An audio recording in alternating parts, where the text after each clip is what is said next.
My father told me when I was a child, people in authority lie.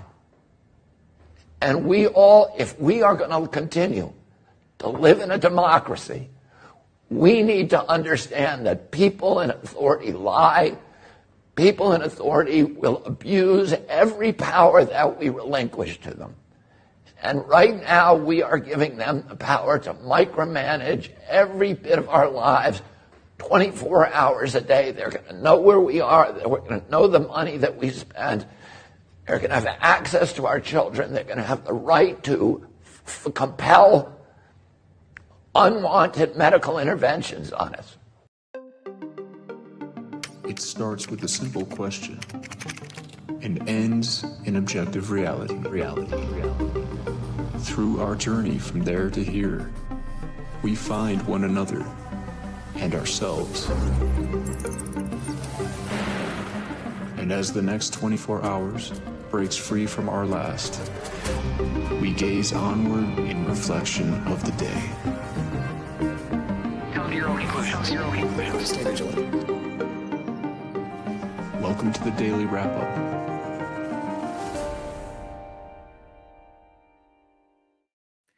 Monday, September 1st, 2025. Thank you for joining me today. Had a lot had lined up today. Had a lot. Was planning on doing a whole big long show, but I ultimately decided to focus on something that very much, it fits right into what we've been discussing quite a lot. And that happens, that it's not just Gaza and Israel and the plans for that location. We've talked a lot about that overlap, the long-term plans that have been there well before October 7th. And how that overlaps now today with the kind of technocratic direction. And even more interestingly, kind of, I guess I'm trying to think of the exact moment, but really once Trump announced this and obviously post October 7th, the overlap of that conversation and possibly therein with freedom cities. And the interesting connection we've made, which overlaps what they're doing with Prospera, even things in El Salvador that overlap with the funding arm and the people involved with both the kind of technocratic overtaking of these locations and the people funding the freedom cities. And now it appears that Gaza is in earnest going to be, if they can get what they want, one of the first examples of that. If not, interestingly enough, as we go through it today, maybe the 10 that Trump mentioned might very well be in this entire plan.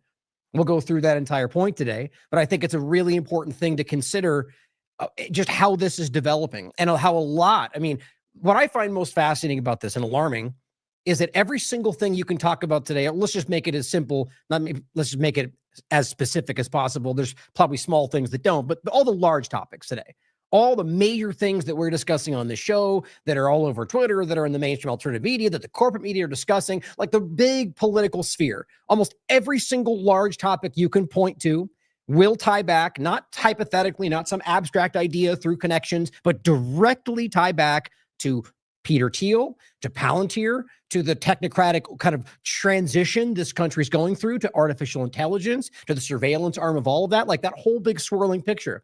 And it all very clearly ties back in. Now, there's one point to make there, and I've made this point like in connection to, let's say, the Clinton associations, and how it's easy to consider anybody even connected to them as somehow complicit, which is not something you should ignore, ask those questions.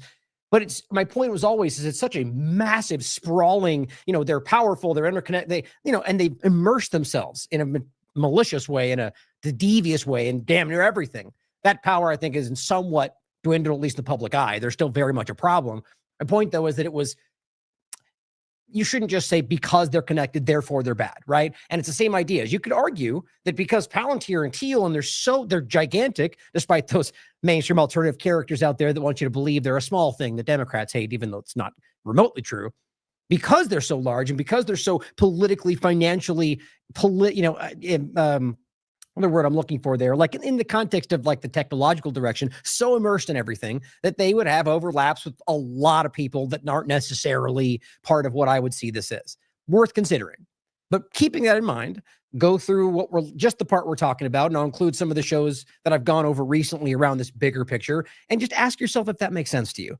That it's just some coincidental overlap and they're not really doing exactly what we see playing out. All the different transitions, all the things that we're being told are happening when it's not actually even what's happening. They're throwing what they want you to see things that we actually want in many cases, certain political sides, whatever that may be, and the Fed, for example, and they'll throw that in your face and say, we're going to do that, even though that's not even close to what they're aiming at. It may materialize in some way where it goes away in the way we know it, but is planned to come back in a much worse way, or if not already there. Hypothetically speaking, I'm just saying there's plenty of examples like that. And I think this is one of those. I think this Freedom City kind of technocratic governance transition, because that's the real point for me. It's the transition of the way that our societies are governed and the power structures that are doing so, and the people through those power structures. We're watching them look at what they're doing in the world today. These are not the kind of people we want to hand. I mean, when you talk about you'll own nothing and be happy, that kind of feeling, this is the same exact thing with the current flavor today. Honestly, I think it's all the same exact thing. I think that's literally what this is all about. And it's all different elements of the general power structures to try to gain the influence over the next direction, or how that's wildly oversimplified. But we're going to go through all that today. And I hope this as is obvious and important as it is to you as it is to me. Now, I put off a lot around Gaza, around, I mean, probably 15 different topics that I was going to try and include. We will be doing a show tomorrow, so I'll make sure we just come right back into that stuff. And I'll make some points on it today as we go through, and you'll see these connected points. But today is put together in a way that's very specific. Every little part we're going to talk about. Even the opening part, we're going to make a quick reference to that Q post that Trump made, just for one reason, as it's relevant.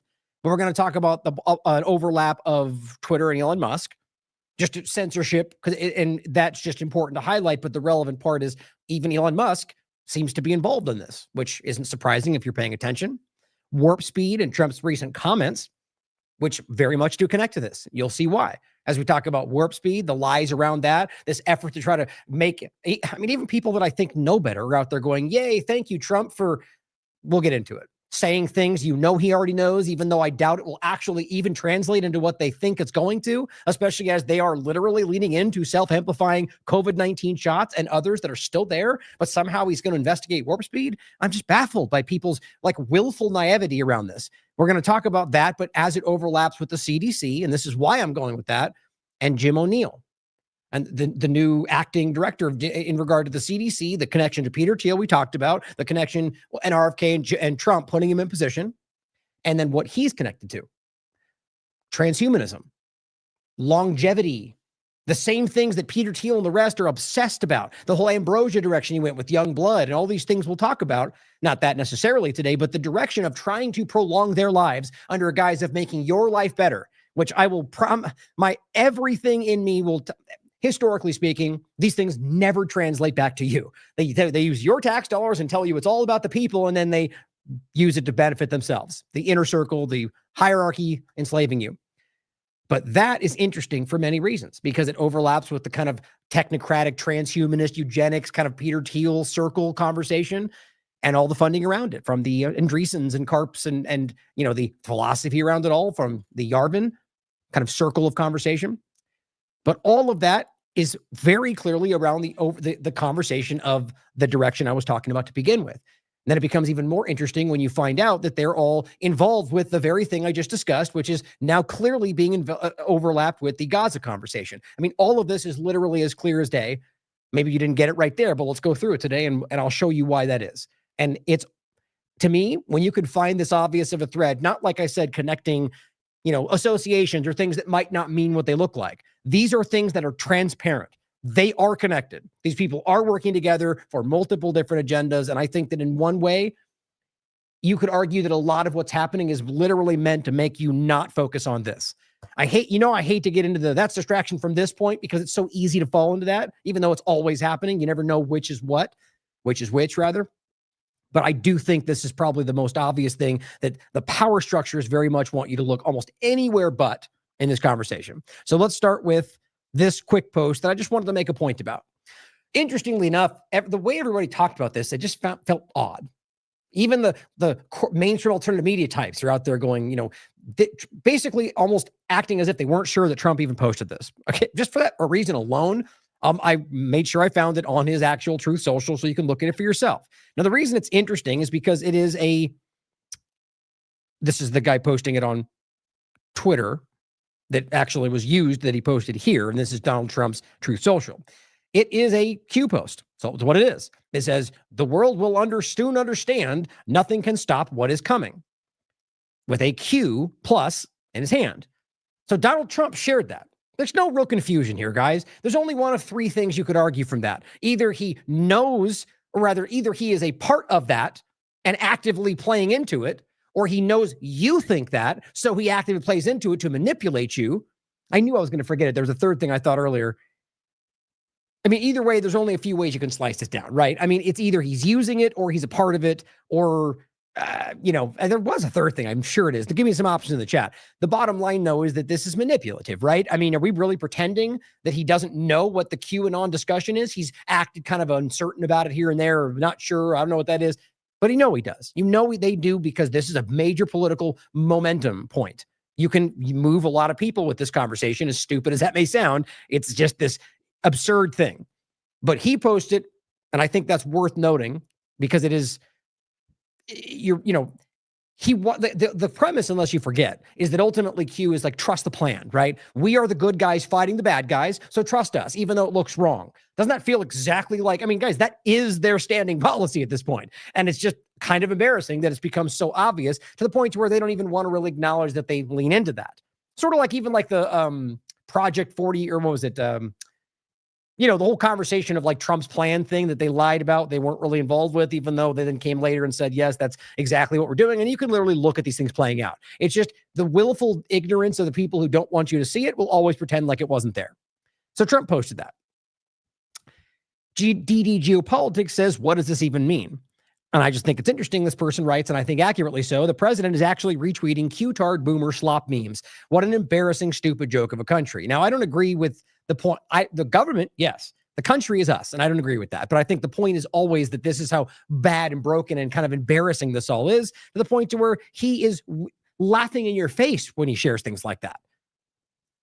And of course, people like Gattard show you how stupid they can be, and they go, wow, popcorn, we'll watch as he yell. I mean, it's sad, isn't it? It is to me. And here's the guy's account if you want to look to see what, he's sharing. It's literal Q stuff, like hardcore, trust the plan, military tribunals, which is kind of what they're all now pushing with the upcoming grand juries of the people they want you to think are coming. Big, big, big news coming your way, as Jones would tell you. Don't think that's happening. Hope so. Now, one other point on the opening part of this is that another circulating thing that just went around, I think this is just insane, because we've talked about this quite a lot. We're going to make some points that connect to Israel in the larger conversation today, but we have a huge, huge bunch to go over tomorrow. Some stuff that'll blow your mind. And the stuff you probably know about, of the yet again Israel sabotaging the deal that they set up because Hamas agreed to it, and lying and pretending like they broke it. I mean, like 14 times now that's probably happened. Or the person who was arrested for raping a child who was in prison still in Israel, and all the different rape overlap. There's so much swinging around. It's insane how obvious it is. And the craziest part is that our governments are not just supporting it, they are cheering it on, shouting you down for telling them they're wrong in a time we're supposed to believe that they need our support to be in power, because that makes a lot of sense, right? Well, here it is again. I've been saying this for the longest time because Trump said it on a radio show before he was elected. I'll include this thread I have of, 15 different videos where he is literally, by the way, on his campaign trail, where every time he had Israeli flags next to him, because that makes sense, right? Talking about how Israel should control Congress. I'll play the old one first. The reason I'm playing it again today is because he just gave another interview with the Daily Caller where it's almost like he's reading a script. He said basically the exact same thing, minus rightly so. And I think you know why. But listen to this. This is the first one. I just want to point out this going around again before we get into the main part of today. The biggest change I've seen in Congress is Israel literally owned Congress. You understand that 10 years ago, 15 years ago. And it was so powerful. It was so powerful. And I think you know exactly what I'm saying. They had such power. Israel had such power, and rightfully, over Congress. Okay. See, and I'm really mad right now that I thought he said rightfully so, and I quoted it like that. So bad on me, but it's rightfully. Either way, you can't. The people try to spin this as, he's secretly pointing out the problem and how he's going to change it away. Hardly. And say he broke with Netanyahu. I predicted that. And oops, nope, now they're best friends again. There's a lot of mainstream alternative media deception and lies. And, the point, it's weird. It looked funny on there. The point is that clearly this is something he said before he got selected. And it is that they should control Congress. He made that clear more than once. I just think that's insane. Even if you think that's not what he meant, he's telling you that they controlled Congress at one point. Why isn't that a bigger conversation? You can literally see the power that they have right now over Congress and this administration is more than almost any administration that I can see going back. That's my opinion. I'm sure you can dispute that by many different factors. That's what I think is pretty obvious. So the fact that he does it yet again, this is with the Daily Caller. The link is right down here. You can read it. Trump acknowledges Israel's losing control of Congress. This is the new one. Here's what he says. I mean, I will tell you, Israel had the strongest lobby in Congress of anything or body, or of any company or corporation that or state that I've ever seen. Israel was the strongest. Today, it doesn't have the strong lobby. It's amazing. Now, doesn't that feel very stale and contrived? Like, oh, it doesn't have the, that's the one of the most obvious conversations is that they do are clearly overwhelmingly influential. And it's not even a debate, guys. It's embarrassing how clear that is. And he's saying it's amazing they don't have that anymore. And it says, you're too young to know this, but I go back 15 years, probably when it was started, right? Israel would understand this very much. Israel is the strongest lobby I've ever seen. Israel, by the way, you realize he means AIPAC or something like that. That's supposed to be an American group lobbying for Jewish representation, and then Israel connects to that. That's the mental gymnastics they play. And Trump's just calling it Israel because that's what it is. So either way you spin this, he's admitting that there's a problem here, a foreign actor that's infiltrated. That's why this should be registered under FARA. Anyway, it goes on to say, Israel, you would understand this much. Israel, the strongest lobby ever seen. They had total control over Congress, total control. And now they don't, I'm a little surprised to see that. So you can't keep playing like he doesn't. That means it should be. Why would he be surprised to see that they no longer have control? Either way you look at this, guys, this was something we got so much pushback on. I said, Trump has said many times he thinks Israel, and I put rightly so, he said rightly, should control Congress. How long have we all been pointing this out and we have been called liars and conspiracy theorists despite it being recorded? Well, now he says it again, slightly different. But it's just funny to me how long we can point this out and then suddenly you get the right person pointing to it. And, it's about timing, guys. That's the whole thing about information. When you're ahead of a story and right about something, it's more impactful when it needs to be seen. When you get the powerful mainstream alternative media people pointing to it after it's necessarily passed, there's a reason for that. It happens every single time. Think about this. But let's get into some ports about Twitter and overlap, because this is the control mechanism, right? These platforms are used to do what I just pointed to control, to suppress, to show you what you need to see in the moments they want you to see certain things. Now, this is ridiculous to me, and this is what I laugh about. There's so many characters floating around. Ian Miles Chong is just a cartoon as far as I'm concerned, but he goes, the world owes everything to Elon Musk. And this is Mike Benz speaking.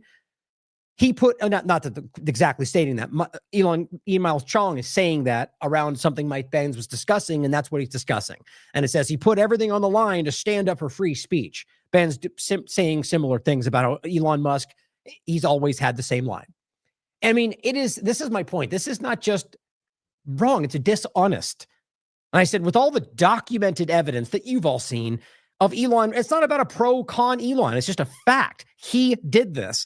Of all the evidence of Elon repeatedly and personally censoring his own platform during his numerous cringeworthy blowups, H-1B visas, South Africa. I mean, Grok literally admitted that they warped him to say that. Or how about Gaza recently, where Grok admitted they censored him because he said the right things about Israel. Venezuela, when he was censoring people for saying wrong things and lying about what they were doing and got caught on video for doing so. Immigration, Doge, I mean, on and on. And that doesn't even go over Israel, the obvious ways that they've told you they're censoring with the ADL. So I just said, guys, it's not incorrect. It's dishonest. Not even to mention Israel. It's dishonest to stand there and pretend like Elon is even fighting for free speech, let alone saving it. That's the pushback you get below. He's just one man. He's doing what he can.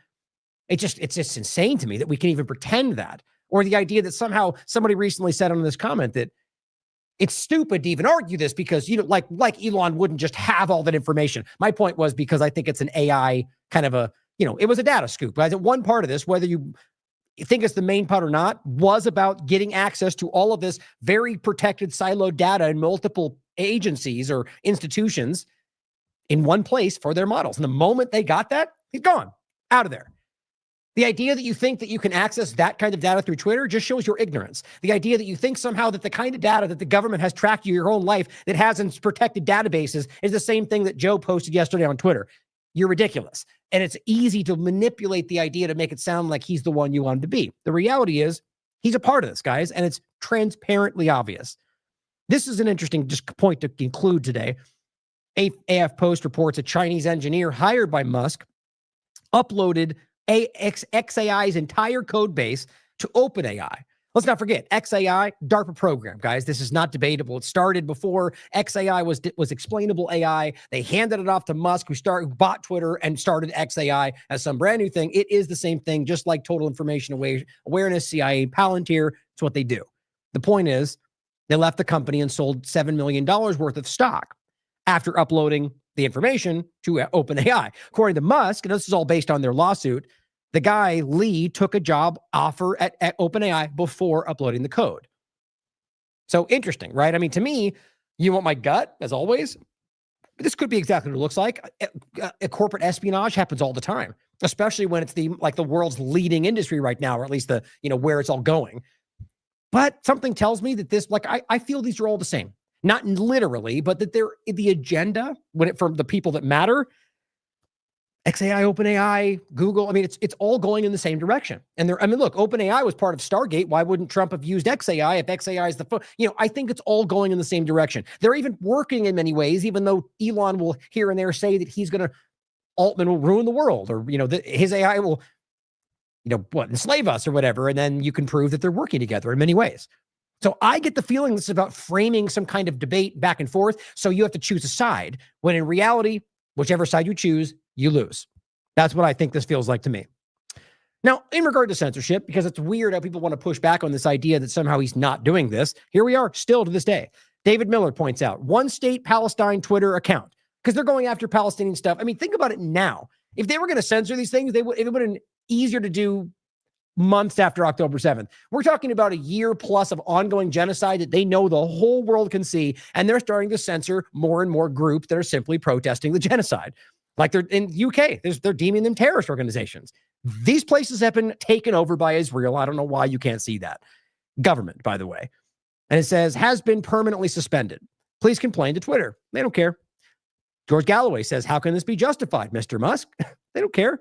Hardly will even respond. He-Center News points out Twitter has now suspended Blunts for Jesus, who makes informative music videos about historical events. Well, gee, now you know why he got deleted. Powerful figures in government media propaganda. He calls them out.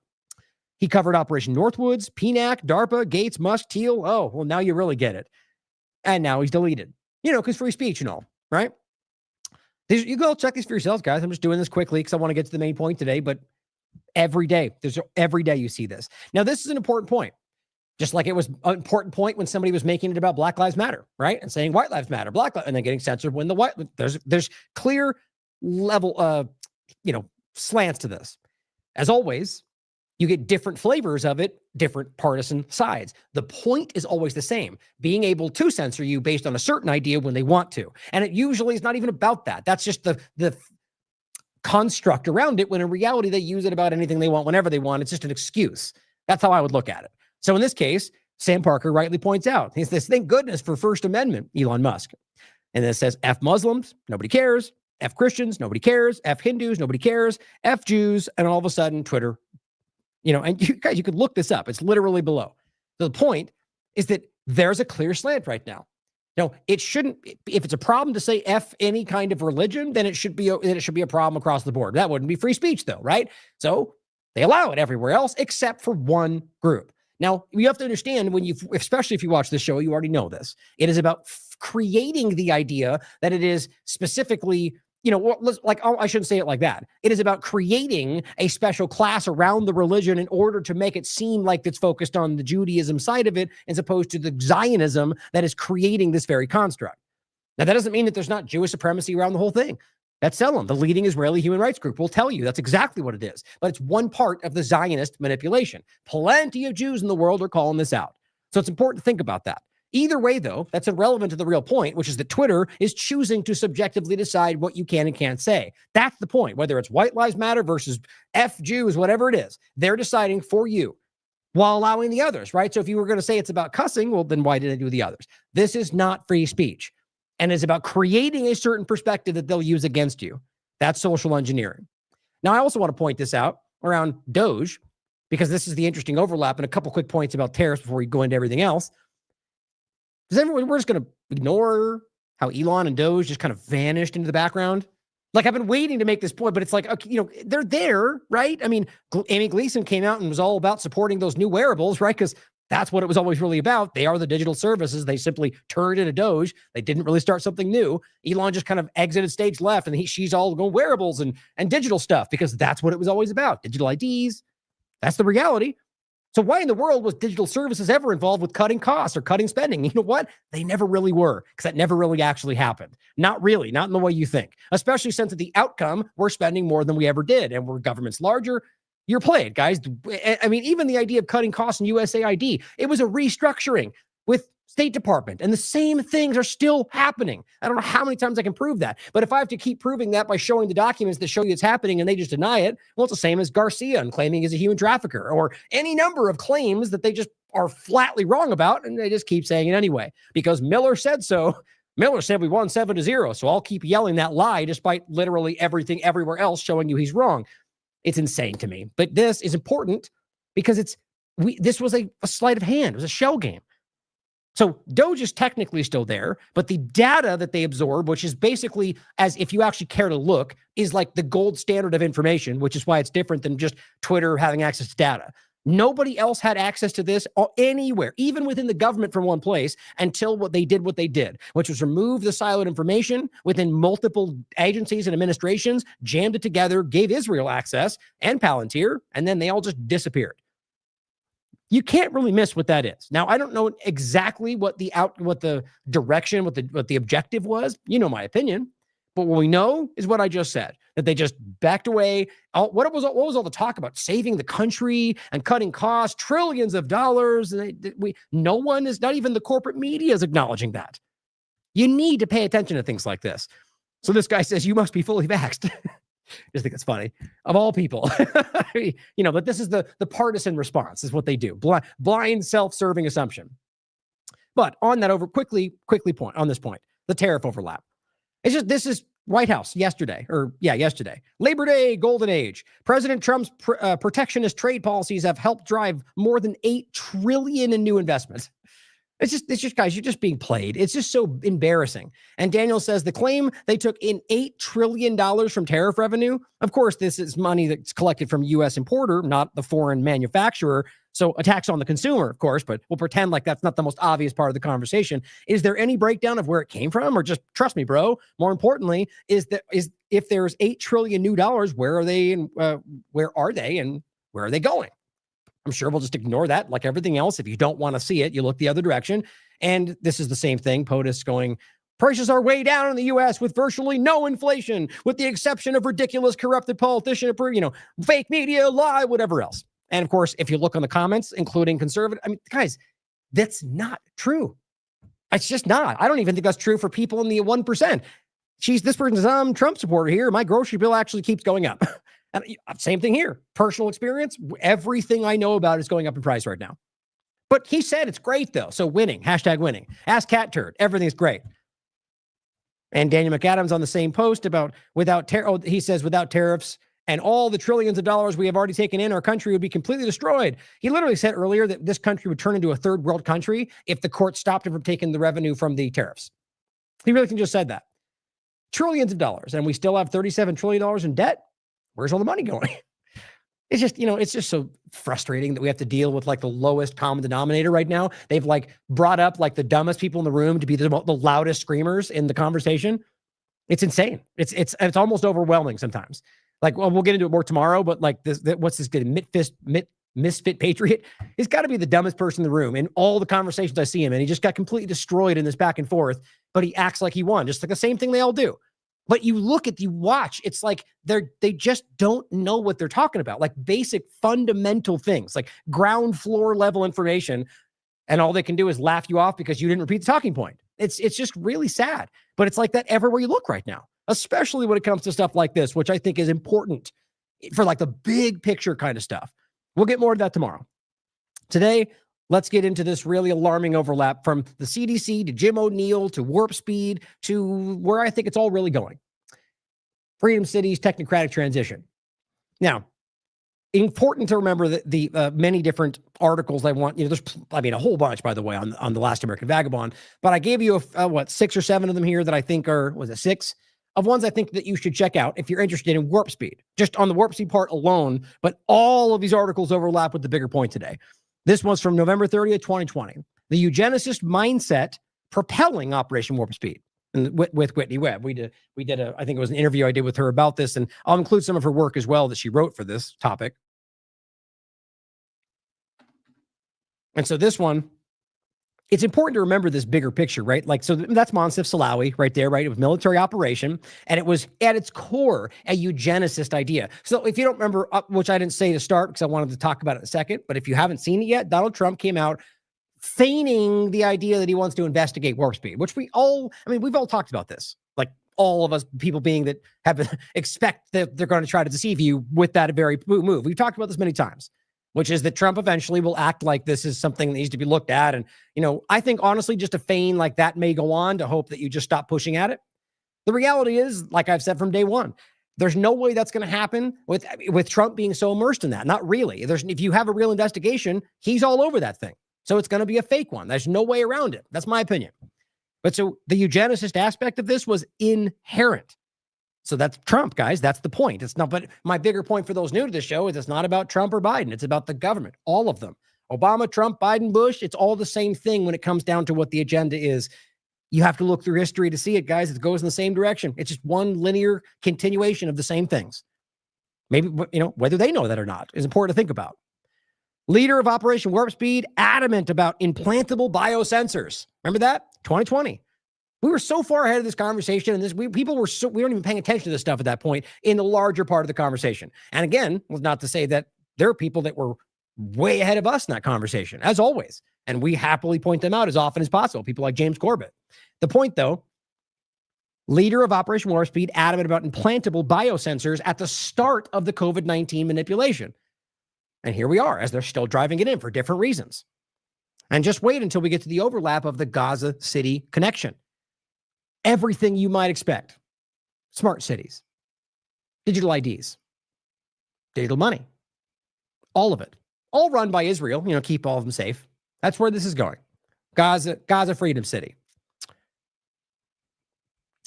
October 6, 2020. Operation Warp Speed is using a CIA-linked contractor to keep COVID-19 vaccine contracts secret. These are all things that happened under Trump's initiation of this. But let's pretend like this was he got snowed by everybody. If that's the case, I don't know why you believe in him now, right? This was in his face. And you're telling me to this very point, Trump is not aware of what everyone in his base has been saying? That's just special kind of stupid, guys. Google and Oracle to monitor Americans who get Warp Speed's COVID vaccine up to 2 years. That's the pharmacovigilance that we don't ever get to see. That was Monsif Salawi. That was Oracle. The same data they're using to push forward the Stargate program that Larry Ellison and Oracle are involved in. Google got some of that too, but we'll talk about that. The point here is that they were monitoring you, probably still to this day, if you ever got one of those shots.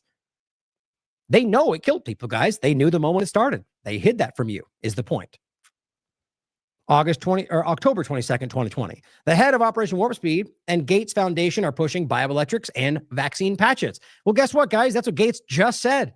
Hey, 2020. He said vaccine patches were the next to come along. He was very excited about his second conversation he had with Trump just the other day. But we all want to ignore that. La, la, la. We don't want to hear it because that feels wrong. This was recently, 2025. The main point of this was Stargate is Operation Warp Speed 2.0. Keep all of that in mind as we go through this, especially with all the partisan screamers out there trying to make you think we just won yet again. Okay, so first of all, two things I want to plant in your mind before we talk about what Trump just said, but this is the same thing from the last few days around this conversation. So Kennedy came out, RFK, August 27th, and says, I promised 4 things: to end COVID vaccine mandates, to keep vaccines available to people who want them, especially the vulnerable, which is a manipulation at the end of the day. Really talking about the COVID ones for me, to demand placebo-controlled trials, which he's failed to do, to end the emergency, which in earnest has not stopped. Sasha Latapova says you did not accomplish 3 and 4. I agree. MNEX spike for Moderna was approved without any placebo control. We talked about that. Arcturus, self-amplifying mRNA or RNA, self-amplifying RNA vaccine in phase 3 has no placebo control. We also talked about that. Guys, he knows these things, right? I mean, this is not a secret. They know. He, in fact, explicitly pointed at Arcturus when he said that would continue when they all pretended like he was ending mRNA. I've made this point many times. COVID Emergency Prep Act declaration is ongoing until 2029. Same thing we told you back when we talked about the UAE versus that way back then. You know, again, you'd know this information if you watched our show back in, years ago. Deadly RSV shot is now pushed on all newborns in the U.S. thanks to the newly appointed ACIP committee. Deadly gold standard NIH-owned universal flu vaccine platform that uses aborted fetal cell lines and carcinogenic BPL chemical received $500 million in funding, which are going to be making COVID shots. That's the point. We've gone over all of this. So, guys, this is a willful deception by RFK Jr. You just can't spin this any other way. That's why I'm so glad to see people like Sasha Latipova still calling this stuff out. And then at the same time, so this is the 27th, he said that. Over the last couple of days, literally, I think yesterday for both, right? We got two things came out yesterday. This ex-CDC guy, Das Kalakis, saying absurdities, coming out and saying that if young people need to get the shot because they're at risk, like taking it to a whole nother level of stupid. So interesting, right? Okay, then another one comes out. He comes out and says, unvaxxed, you're 53 times more likely to die of COVID unvaxxed and 14% times more likely to get infected unvaxxed. Two things that we on this show have broken down more times than I can count. He's lying, or he's too stupid to know he's wrong. Insane level of wrong. It's the exact opposite with every metric you can find. Okay? He's saying this, okay, yesterday. So what does that mean to you? Two things that are like extremely over the top, more than we saw even during the Biden administration, like really, really far. What do you think that means? To me, I start wondering, okay, why? What now? Why now? And why people who aren't inside? Well, I get the sense, at least we should ask the question, that if the inside, so RFK, Trump, and their CDC are going in a direction that they know is going to be unpopular, what better way than to counterbalance it with, here are the crazies from Biden administration still say, even though it's way worse than it was before, still screaming the things that are the crazy side. But here we are with the rational side, even though the quote rational side is the same thing Biden was doing in earnest before. That's how this tends to work. Just a thought. Either way, these people are ridiculous. These are crazy maniacs trying to tell you falsehoods to force you to take injections. But what's weird is the administration who pretends to be fighting that is still giving you those injections. Isn't that what really matters? The rest is narrative, guys. Okay, so those two things happen. Okay, so then this was on, this is today. RFK Jr. comes out, or somebody posted anyway today, and says, it's a trick. One of the little tricks pharma worked together with the government on. Put any negative effects from mRNA vaccines into the unvaccinated group. Oh, yes. Well, you know this too. But that's still important to hear. If nobody saw that before, good. Say it out loud. RFK or anybody, good. Praise. Good thing to say. He hid vaccine injuries, deaths, and well, you know how many times? I mean, I wonder if I can even get that to pop up.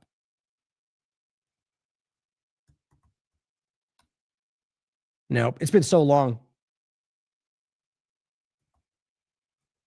Well, we had that, was it Ottawa? Anyway, now I'm going to remember. I'll find it eventually. We did that. We did the breakdown from the place in Canada, right? Where they accidentally posted the graphs that prove to you that they basically jammed it in anything within the first 2 weeks and some to the 3 weeks. If anything happened in that time frame, they jammed it into the unvaccinated category because they claim that the vaccine wasn't effective until that. But that doesn't make any sense because, I mean, we went over all this extensively before.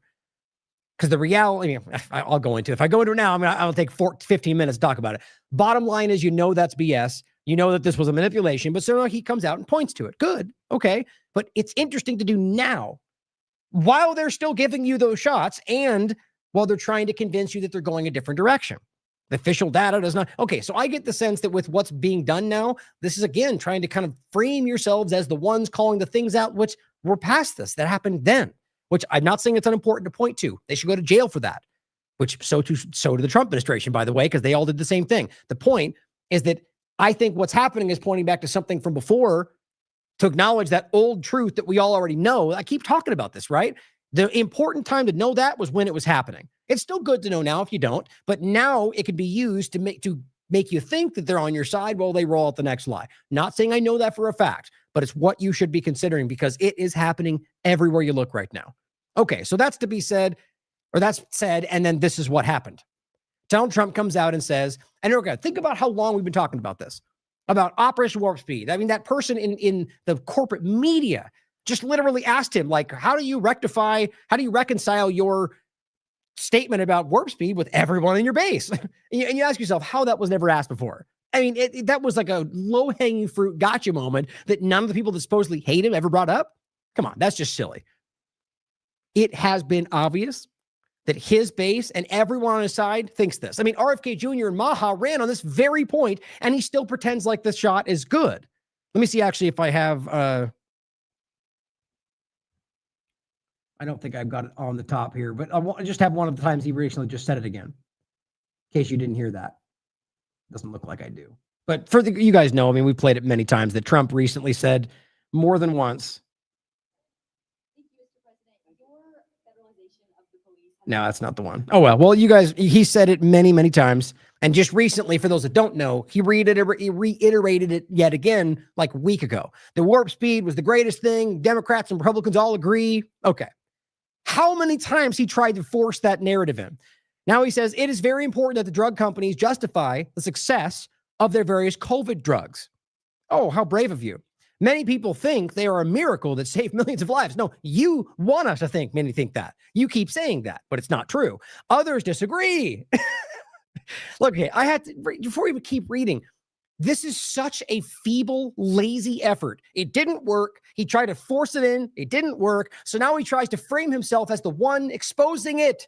I'm the hero, calling out what you all forced me to finally acknowledge. And even then, he doesn't have the courage to go, okay, I've been wrong this whole time. That's not what it was. Do you think in any moment in history, if it comes out that this killed everybody, 100%, that he would ever go back and go, oh, yep, I was incorrect? Have you ever heard any of them ever say that? When's the last time you heard any politician say, I don't know, I was wrong, or either one of those things by themselves? Never. I seriously have never actually heard that. Maybe if you remind me, it could be one example, but think about that. This is pathetic to me. Even if it goes in the right direction, it needs to be called what it is, okay? And he says, with CDC being ripped apart over this question, I want the answer and I want it now. Okay, it would have been important to ask this question back then, right? Anytime in this process, maybe before you start a COVID-19 Stargate platform, just thinking out loud. And it says, I have been shown information from Pfizer and others. Oh, good. So Pfizer's the one breaking the story to you. Pfizer's the one helping you call it all out, right? Pfizer's data that they gave you, the same data that we caught them lying about 75 times. Starting strong. He goes, and others, that is extraordinary, but they never seem to show those results to the public. Why not? What does that mean? Is that praise or is that a negative? So the Pfizer they've showed information to me that's extraordinary, but they never seem to show those results to the public. Okay, so who are you talking about right now? Isn't it your job to call them out? Why won't you say Pfizer exposed the information you're not showing anybody? He's acting like he's some independent third party that has no role in this. He does this all the time. And it's infuriatingly stupid because at the end of the day, he's the one that is guilty in all of this. So is Biden. It's the U.S. government, but those two in particular. So if they never showed us the data, that's them breaking the law. But I think you know where this is going. He says, why not? They go off to the next hunt and let everyone rip themselves apart, including Bobby Kennedy Jr. and CDC, trying to figure out the success or failure. See, he's still pretending like he doesn't know whether or not it was a failure. I mean, for crying out loud, Fauci himself in that Cell.com article admitted that the whole thing didn't actually function the way they thought it would. Bet you that comes up. Maybe this one? No, this is the lipid nanoparticle one. Any case, I haven't pulled some of these up in so long that the memory goes away, I guess. But the point is that it's obvious that this thing did not function. And so now he wants them to figure it out. So even right now, you know that this could go one of two ways. Either that the data proves out that it's a success, which is what they already told us. This administration, the FDA and the CDC told us that their data showed these things were safe and effective. That didn't work because we know they're lying. So he's setting it up to go one or the other. So how do you not know it's going to end up where they go, yes, we now know for sure that the data shows it's good. That's what they already told you guys. So all of a sudden now they go, wait, never mind. Now it's bad. Well, how do you make sense of them saying it weeks ago that it was good? It's the same administration here. This is not some Trump versus own team. They're on the same side against you, which is the obvious reality here. And it says, they show me great numbers in all capital, great numbers and results. So even right there, it shows you that what he's trying to say is that the numbers show you that it's good, but they don't really ever show anybody this. Why not? That's what he's saying. They show me great numbers and results, but they don't seem to be showing them to many others. You realize there are people right now acting like Trump is calling out warp speed? That statement alone very clearly shows you that he's saying Pfizer's numbers are good, but they're not showing you that. He just said that. He goes, I want them to show them now to CDC and the public and clear up this mess one way or the other. He literally is saying, Pfizer, show them that they're all wrong. Show them the data's good. You can't misunderstand this. And it says, I hope Operation Warp Speed was as brilliant as many say it was. You mean you? He just thinks he's so slick and stuff. I mean, sometimes I do think I give him credit for the way he maneuvers conversations sometimes. More often than not today, he's clumsy as hell, just like that. Like we all don't know what you're doing right here, okay? It's very obvious. But hoping it's as brilliant as you want us to think it is. And it says, if not, we all want to know about it. What? I'm so embarrassed for anybody who's even trying to act like this is some kind of bombshell watershed moment. It says, thank you for your attention in this very important matter. If not, we all know what. So am I crazy, guys? This is not a left-right thing. An objective read of this without any other content would make it clear he's leaning towards, show them what I think is there, that it's good, right? They show me great numbers and results, but they don't seem to be showing them to many others. I want them to show them now. I mean, it's just sad. I'm genuinely upset by this because I'll show you a couple points next. Brad Miller said, rightly so, Trump wasn't duped for 5 years and then magically woke up today to reality, even though that's not even how it reads to me. But he goes, if we continue to frame things through the fake Trump versus the deep state construct, we'll keep losing our freedoms along the march toward total technocracy. Obviously, he's right.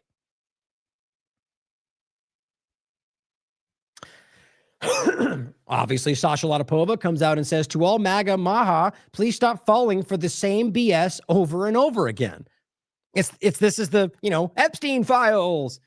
Same administration, guys. Like, how many times can they deliberately try and then fail to deceive you before we go, hey, they're trying to lie to us? That's why I played that clip to start. Kennedy's going, people in authority lie. They're trying to track every movement. Yep, it's exactly what they're doing right now from the right side.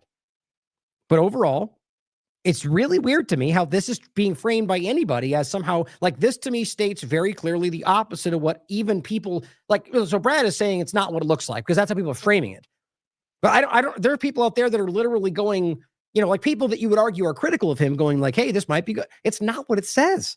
I hate to be the only, I almost cuss right there. It drives me bananas sometimes when you feel like you're the only sane one in the room. Like, where is everybody else? It's obvious what this is. But I think a lot of people see it and just don't want to be that one. Don't want to be the one to come out and be like, I think they're lying about rape over there. I know that sucks, but it's obvious. And we were right. But it was super uncomfortable to have to debate and dive through the information and be like, I think they're lying about that rape in Gaza. Yeah, they lied, guys. They lie. That's what they do. My point is to do it whether or not it's uncomfortable, because it's the right thing to do, because it's the truth.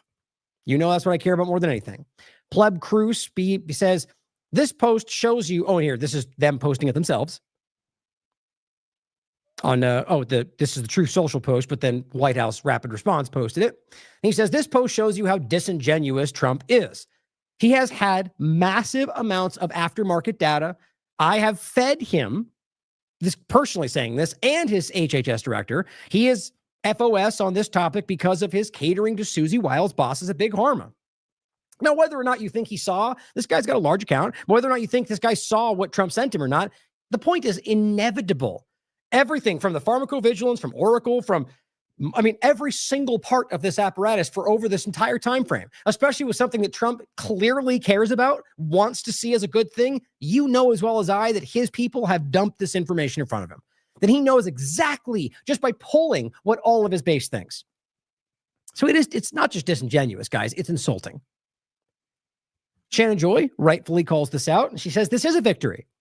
And not because Trump has admitted anything, but because we, you and I, all of us being honest about this, dragged him to it. I completely agree with that. And forced him to say it. But he didn't even say it, though. So even that, I'm kind of like, dang it. Like, let's stop framing this like he did admit anything. He didn't. He says, same old wishy-washy, middle-of-the-road way. And this one's especially insulting. It's especially kind of flimsy.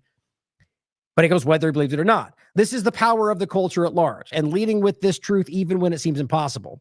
So I think that he says the takeaway, that's the takeaway here. We have forced him into a position. I agree with that.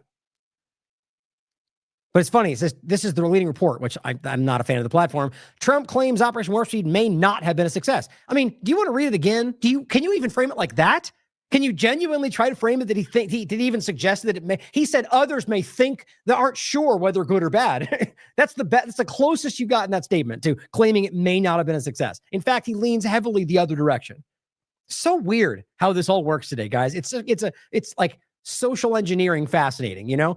Brooke Jackson, Kennedy points to it and says, thank you, President Trump, for your commitment to the gold standard science. It's even that kind of thing. It's like, you let us down, man. You let us down. Brooke Jackson says, is Moderna going to reveal its phase 3 mRNA trial was a fraud like Pfizer's, that there was never a true placebo control, only a fake virtual twin arm? That's another part of it. Fabricated from dusty old historical influenza data and sold to the world as gold standard science? Nope, none of that. Just the continued fake effort in the positive direction. Thank God people like Brooke are still calling this out, because she is a warrior in this conversation, and it would really upset me if people like her were suddenly going, yay, RFK, and she wants to. Trust me, I do too, to be honest. I want him, like we all should, to be what the people believe he is. But I'm happy to see that, you know, because people need to hear the reality of this. Now, Mary Talley Bowden, of course, she says, and this frustrates me. This makes me want to cry. Thank you, POTUS. Finally. Damn it. I get it. People want, my gut, she's an honest actor in all of this. She wants this, right? And this is, I get that for all the horrible things going on, it can feel like a win. And maybe it'll turn out to be. Maybe by sheer will and forcing Trump, like Shannon's talking about, that this will end up going in that direction. I still would never praise him for that based on all that's happened. He got forced to do it. That's not something you praise somebody for. But, I hope it is the positive thing. But my God, again, it's just very clear to me what that says. It's the opposite of what people are framing it as. Sasha says, with due respect, I disagree. He is saying the wonderful data that Pfizer is showing him must be shown to the public. Huh? Like we didn't get enough BS from them yet to convince us that the deaths and injury to our loved ones is misinformation. She sees it. See, she's honest in all this. You are all just imagining that these people dropped dead and developed aggressive cancer after vaccines. Talking to like Trump and I will frame it. Pfizer is the authoritative source in this, which is ridiculous. This is not an admission of injury or harm. Good for her. I'm glad that some people are calling this out.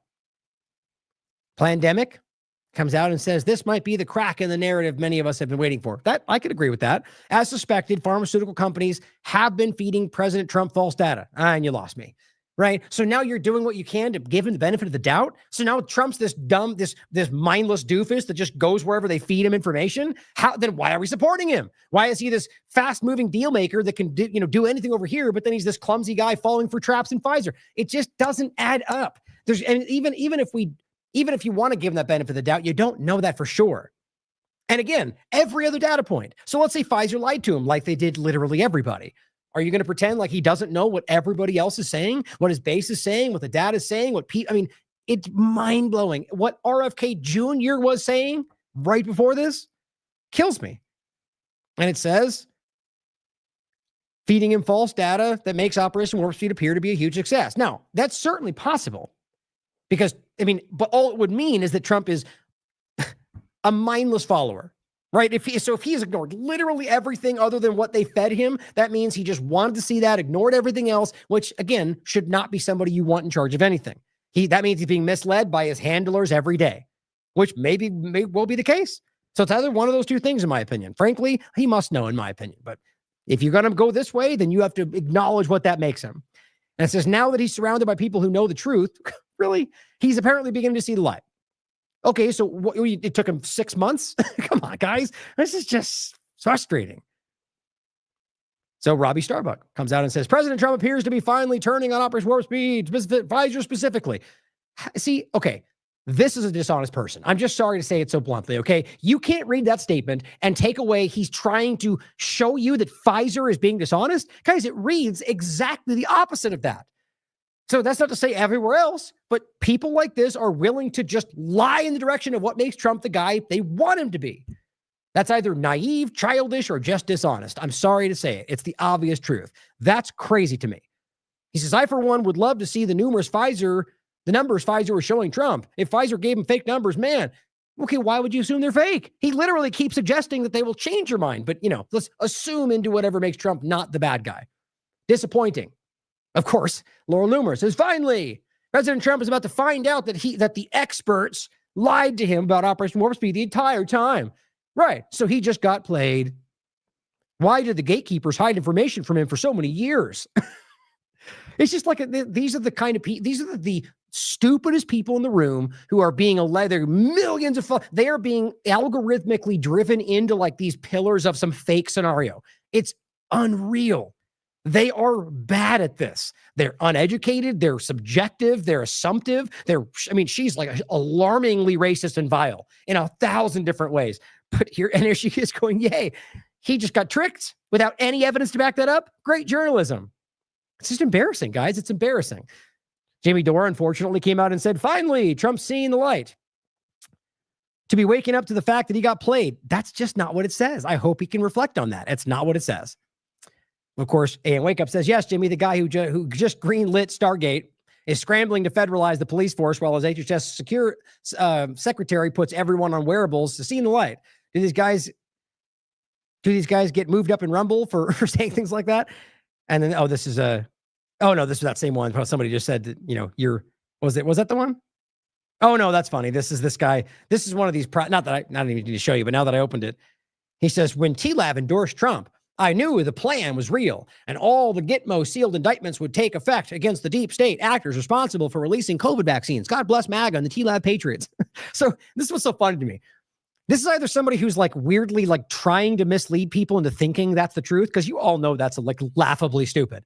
Never have I endorsed any president, let alone Donald Trump, or any of those things they're saying. Or this is a person who somehow is of the mind that I'm just like lost in the MAGA world without even caring to look for themselves.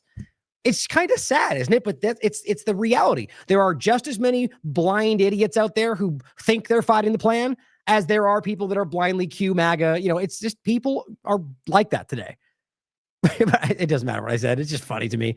Anyway, so Jones comes out and says, bombshell, historic bombshell. Because, you use bombshell every day. You got to amp it up a little bit. Breaking historic bombshell. And says, Trump calls for investigation of warp speed. See, you know where this is going. These people have a grip. They have an agenda. They know that this is what's in their interest. Should Trump collapse and turn out to be the liar we all see him as, then they look stupid and they lose a lot of it. Maybe that's what's driving it. Maybe they believe it. Maybe they're being paid by somebody else. But the point is that this is a willful misrepresentation. As I predicted, of course. Because one of the 75 other versions of that same thing, you predicted that same day, but one of them turned out to be right. So I got it right, even though that's not actually what's happening. Gotta love that. As I predicted, 47 is going to bring RFK Jr. in to go to war with Bill Gates. Oh, you mean Bill Gates that he just met with again? Who's really excited about the direction, who's now driving self-amplifying shots that Trump's all happily rolling out? Like, you think he's that dumb, or he just doesn't realize you're lying about it? You decide. DOJ sources have confirmed to me, like they confirmed to you the big changes were coming that didn't happen, or confirmed to you that Obama would be in jail by now, or confirmed to you that the World War III broke out, or confirmed to you that Netanyahu and Trump had broken ways, and he was right jar, clearly overflowing.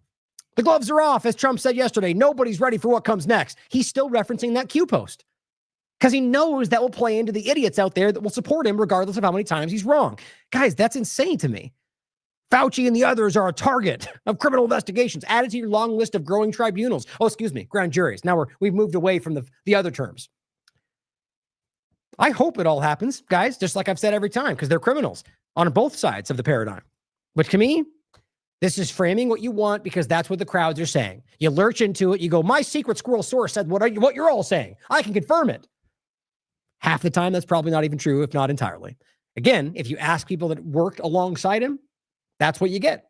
David Knight, Greg Reese, we bring it up all the time. These people will tell you flatly, he's a dishonest person. Same with Bill Cooper, by the way, who he tries to pretend he's emulating Bill Cooper's dire life, it seems. And Bill Cooper ranted about how he was the most dishonest person in this field. And then now Jones claims he's the one that predicted 9/11, even though it was Cooper.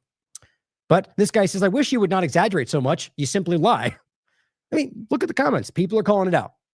Overall, this claims that he's going to change everything. It's going to call out warp speed and it's going to put everyone in jail. And, it's the same old thing. I just did that. And it says he forgot that he just met with Bill Gates, right? Who cares about those? Don't the facts get in the way of your narrative? Bill Gates was super excited. This was the first time. And they just met again. Now, what's funny is he covered that on his show and said Bill Gates met with him again. Trump may be the biggest problem in the world, and then goes right back to going, yay, Trump all the time. It's like you can't keep saying that. He may be the Antichrist, and then keep supporting him because it shows that you're dishonest. The point is Bill Gates is immersed in this administration, just like Larry Fink and BlackRock, just like Palantir and Peter Thiel and all the rest of the people that we would otherwise be outraged about if it was a Democrat. Spiro posted something interesting today. He says, this is the moment Alex Jones realized Trump was compromised. Quote, he didn't stand up at the moment of truth, he said. Alex ordered the footage to be deleted, but here it is. To play one quick part of this, I think is interesting. Oh, did I forget to play that? No, I played it. Okay. Sorry, I was thinking about, remember the clip from Israel rightly so controlling Congress. Okay, so 240 is just the quick part. You can watch the whole thing if you want. It's all kind of behind the scenes. It's right when Trump bombed Syria that I'm pretty sure they were, said wasn't going to happen. And they compromised Trump. It's just everybody. You can watch the whole thing. I just wanted you to hear that, right? So how many times you can say that they compromised Trump, but let's keep supporting him, right? Point is, he wanted that deleted, but people saved it. Johnny Nobody says, you want to win or lose? Trump is everyone's best chance at that. See, this is still pervasive in this broken community. It won't be perfect. There will be mistakes, but it's still our best shot. Stop being destructive, right? Who cares about the facts? If you point out the problem, you're counter-signaling the leader. You can't do that. You have to blindly trust the plan, but we don't pretend like we're doing that. We say something else, but we're secretly Q all the time. That's what this is. And Spiro simply says, lesser of two evils, hook, line, and sinker. Don't be played for a fool. To say that, stop pointing things out that are true because it hurts the direction. There's far too many of them out there. And they're being led by people like this. So all of that is to be said, all is to say what this has been building toward. All not just the in between partisan points, but the bigger picture, the Jim O'Neill overlap here we're going to get into, the conversation of where, there's 1,000 directions here from where all the technocratic overtaking of this country. The lies around the health discussion about vaccines are just one part of it, one of the health aspects of it. The larger picture, in my opinion, is the technocratic transition for all of those things. But what's interesting on top of all of it is that this takes a very specific turn into the longevity conversation, eugenics and technocratic sort of, think of it like prolonging your age, or even extension of things like putting your brain in the cloud, things that can somehow make you immortal or live longer. Clearly, these technocrat, Zionist, globalists are all really, really about that because, some of them are getting old and they want to make sure they can live. Peter Thiel is obsessed with this. And Jim O'Neill is a Peter Thiel acolyte. So he has now taken the head of the CDC. This is Fortune. The new head of the CDC has no training in medicine and once helped Peter Thiel develop man-made islands floating outside U.S. territory. We'll come back to that. Actually, we'll just go past this in general. Most of it's in the next article. So this is just to understand that this is Jim O'Neill right here, and he is now the new head. Temporary, I guess, but we'll see if that just continues on. But before we get into the other article, let's not forget that Derek called this out. Yet again, ahead of a lot of these things. Derek, I'm talking about. Meet the Peter Thiel acolytes in Donald Trump's second administration. This was 2025, February 10th. Now, there's plenty of them. Vance, Elon Musk, all have deep connections to Peter Thiel, David Sachs, Howard Lutnick, Jim O'Neill, right here. Donald Trump has appointed Jim O'Neill as Deputy Secretary of the Department of Health and Human Services. Now he's been moved up to the head of CDC. O'Neill has extensive connections and collaborations with Peter Thiel. O'Neill worked at two of Peter Thiel's funds. So we've told you this recently. I think David Icke shared it. Clarium Capital and Mithro Capital Management from 2012 to 2019. In 2010, he co-founded Peter Thiel's Thiel Fellowship. He also worked as the CEO of the Thiel Foundation from 2009 to 2012. From 2019 to July 2021, O'Neill was the CEO, and this is what I'm going to get to next, of the Sense Research Foundation. SENS, Research Foundation, an organization focused on rejuvenation. The Sense received its initial funding from Peter Thiel in 2006 and 2008, a fact that should come as no surprise given Thiel's own interest in fighting aging using the blood of the young. Now, I believe there's actually a link to this. We've talked about this more than once. This is not a joke. Peter Thiel is very, very interested in young people's blood. The company was called Ambrosia. Now, on the surface, it has gone away. Something tells me that's not the reality.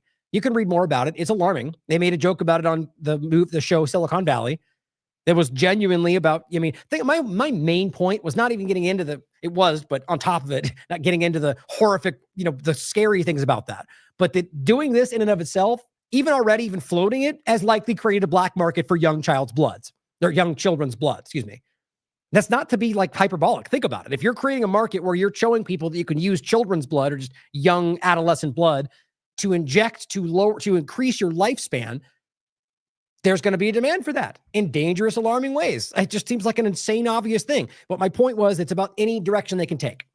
And this is real. I'll include that in the show notes. Now, it says Whitney Webb recently wrote a detailed investigation further outlining O'Neill's connections to Thiel and how his appointment might be used. This is very interesting, to stifle RFK Jr. if his nomination is confirmed in the coming weeks. Okay. So you can decide for yourself whether it's stifling it or RFK is not really what he pretends to be. But if you want to keep believing, which is certainly possible, that RFK is like blackmailed or manipulated, right, which is certainly possible, then you have to consider acknowledge that Donald Trump chose to put the man that seems to be the very person counteracting what RFK's direction would have been. So either way you look at this, guys, Trump is not the one you think he is. Now, I'll include this, the second part of Derek's writing on this focal point, and this was about the philosophy guiding all those people. And this comes from this man, Curtis Yarvin. Meet the man whose philosophy has influenced Peter Thiel and his technocrats. I mean, this is where all this comes from. The, oligarchy to save you from the oligarchy, the kind of Machiavellian might makes right kind of conversation, the lie, deny, never say you're sorry, like all these things. Like, this is what their mindset is. And it's not hard to see. They're very public about it.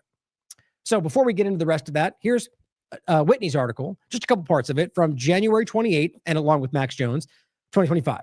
Thiel-linked HHS nominee threatens Maha ambitions. I hate her website does that for some reason, with biotech stance. And this is exactly what I'm getting to today. His biotech stance with all of this is where this overlaps with what they're doing in Prospera, what they're planning to do in the places right now. Next level kind of like human experimentation is what I think is happening. And we've already proven that it is to some degree. Unregulated, whatever they're doing. So, in addition to O'Neill's biotech connections, he also boasts significant ties to the CIA-linked company Palantir, of course, and its co-founder Peter Thiel. Palantir notably is undertaking considerate efforts. Again, just to be clear, this was written in, I already said it, July 28th, 2025. Is taking significant efforts or undertaking considerate efforts to apply a pre-crime paradigm to public health events, mainly through its several significant contracts with HHS that would greatly determine the nature of the public health emergency preparedness that O'Neill will directly oversee. Okay, so we just talked about the pre-crime direction that they're literally rolling out, guys. They're with the shooting and a Melania Trump statement, which I think was completely put out through her account. It's not even a secret. They're going, we want pre-crime. We have the Gideon thing coming directly from Israel, talking about pre-crime in this country. They're doing it. In fact, I think we really proved that it was already in existence. He said, we met with 12 groups. We have 2,700 people. Like that doesn't just happen overnight. They had it in place. It's already happening. This is also already happening. But my point is that this is the medical pre-crime side of it that now O'Neill's been put in place to carry out. The amount of information that shows you how all this is coming together, willful ignorance doesn't even do it justice. So we're not even getting into the medical pre-crime side of it. This is just on top of everything else, which is alarming as hell. Several of these contracts date back to the first Trump administration. Surprise, surprise. When Palantir played a major role in the military-run COVID-19 biosurveillance and vaccine development distribution program known as Operation Warp Speed. Yes, don't forget Palantir played a central role as well. A program that has been heavily criticized by both Kennedy and the Maha movement. Not now, apparently. Indeed, rather, the movement, yes, but the honest ones anyway. Indeed, it says Palantir has since further entrenched its role with the HHS apparatus. most recently via the CDC's Center for Forecasting and Outbreak Analytics, a disease forecasting and mass biosurveillance program that Palantir runs significant amounts of data for. That's what they're doing. And what's frustrating is that it's right in your face. The data scooping, and it's just, there's a different narrative every time. They did the same thing during the first administration. They're doing the same thing now, but we tell ourselves it's for a different reason. It says Unlimited Hangout previously reported on the industry players tackling this problem, on the global scale. And it seems that now, with O'Neill poised to be at the helm, but now even further from this as the CDC head of development and clearance of HHS regulations, experimental biotech may finally gain the unfettered access to the American market it needs. That is what we're talking about next. The kind of creation of circumstances, freedom, deregulated cities or network cities, whatever they're trying to call it, wherever they want to do it, is a place where they, at least in this one part of the conversation, can conduct medical experiments to their heart's delight without any concern for what the byproducts will be, without any concerns for what they may do, self-spreading this and self-amplifying that, who cares? That's what they're talking about. That's what they're doing in Prospera right now. Not even a secret. With him in this position, I think this goes alarmingly far. And then with Gaza, I think is where they're starting. Just to lay that out. We're going there next. As this article will demonstrate, O'Neill himself also stands to benefit financially if his desired regulatory model is achieved, as do key members of Trump's cabinet. Surprise, surprise, just like they did with Fauci. And it's the same thing. It's enrichment based on these actions. Further, given the pandemic preparedness model of monitoring and developing preemptive countermeasures for pathogens with pandemic potential, as well as the big tech surveillance that coincided with the distribution of the experimental COVID vaccines, it appears likely that biosurveillance will play a crucial role in the future of the biotech market. They're already doing that, especially a deregulated one. And see, it's funny, when you talk about deregulation, obviously, my point is always, if you want to get rid of that, then get rid of the government. If you want to play this game where the government's still doing all this, but they deregulate, all that means is less protection for you. Like, understand it. We're talking about companies being able to do what they want without concerns for the environment, without concerns for your privacy. That's really what that amounts to. Now, I'm not saying in every case possible, but that's what they're using. They're playing on your desire for less government. Right? If you want to get rid of it, then get rid of it. Government shouldn't be involved in anything, but no, they're doing it everywhere, but removing regulation where it benefits their corporate interests. I mean, that's really what it comes down to. And all these screaming fake patriots want you to pretend like they're winning when they damn well know or don't care. Such a model would notably benefit the public-private surveillance infrastructure built up by the man who helped kickstart O'Neill's private sector career, Peter Thiel, obviously. Yet O'Neill's role in the now decades-long effort to provide accelerated, deregulated paths to market for experimental drugs dates back to his time in public office, where he served during the height of the now infamous War on Terror, of course. And that's the guy you want in power, right? Totally not deep state material. It was likely there that he met George W. Bush's HHS secretary, Tommy Thompson, who implemented the consequential Project BioShield Act of 2004, which is relevant, a piece of legislation that marked a firm step forward in the path towards emergency deregulation of drugs and vaccines. Now, I'm going to go probably through this article more in the coming days. There's a lot in there that you'll want to hear, as always. But for the time today, what we're going to get into next, based on what we just read, an article from MIT Technology Review, June 30th, 2025. Now it says, while O'Neill doesn't subscribe to Kennedy's most contentious beliefs, make sure that's the right one. Yeah, okay. Make sure I didn't mix up the order. While O'Neill doesn't subscribe to Kennedy's most contentious beliefs and supports existing vaccine schedules, it goes on to say he may steer the agencies. Like, what I think is funny about this is it's like, so O'Neill, they're trying to frame this as somehow like the worry is about whether or not he supports the crazy vaccine direction, which to me feels like a complete head fake. Maybe that's what the writer believes, right? But I don't think it has. Like I've been saying, it's not these things are unimportant, but we're shifting into something different today. That what they played through on the COVID-19 timeframe, I don't think is their focal point right now. It's still going to happen. And maybe I'm wrong about that. But I think clearly the overarching, or rather the bigger picture shows you that this is something, it's the evolution of that direction. So we're still looking back at the same model when they're doing the next thing, right? That's kind of how this tends to work. My point is that if you're getting us hyper-focused on this back and forth around that, when we're missing the larger rollout of what they're talking about. And that's this next step. We're thinking about that. That's how they're kind of framing it. It's like they're wondering whether or not he'll be on the vaccine side when the health, and the whole article is really about the idea. The title is Meet Jim O'Neill, the longevity enthusiast who is now RFK Jr.'s right-hand man. So it says, although much less of a public figure than his new boss, O'Neill is quite well known in the increasingly well-funded and tight-knit longevity community. Now, it's just sort of like a euphemism for, all the kind of different bioengineering, genetic engineering, the stuff that can, either in any weird, a lot of different directions, extend your life, right? Make you immortal, whether it's like a technology way or there's largely it is about the bioengineered side of it. But there is an overlap with the sort of like technological side of it as well. But so it's any kind of like experimental technology science that can make you live longer. And as always, that never trickles down to the average people. It says his acquaintances include the prominent longevity influencer, Brian Johnson, who describes him as a soft-spoken, thoughtful, methodical guy, and the billionaire tech entrepreneur, Peter Thiel. Again, that is connected to him already. But it says, make it easier for them to experiment with potential anti-aging drugs. Just a quick point is, right. So we want them, look, what we just went through from this administration, no less, from RFK Jr. and Trump, who want you to believe we're calling out lockdowns and all of that stuff, right? One of the main issues was the way that they rolled out experimental drugs, whether emergency use or not, like literal things that they tested on people, and your argument about the gold standard placebo tests and trials. And here you are, the guy you put in place, his main point is the opposite of that, to try to rapidly rush out, whether it's vaccines or anything else, drugs, rush things out before they're fully tested.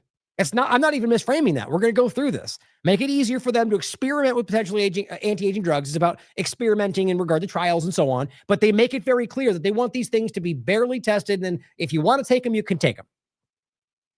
RFK is basically saying a similar thing right now. It's like, well, your freedom to be able to try these if you want. There's a reason those two things are there, in my opinion.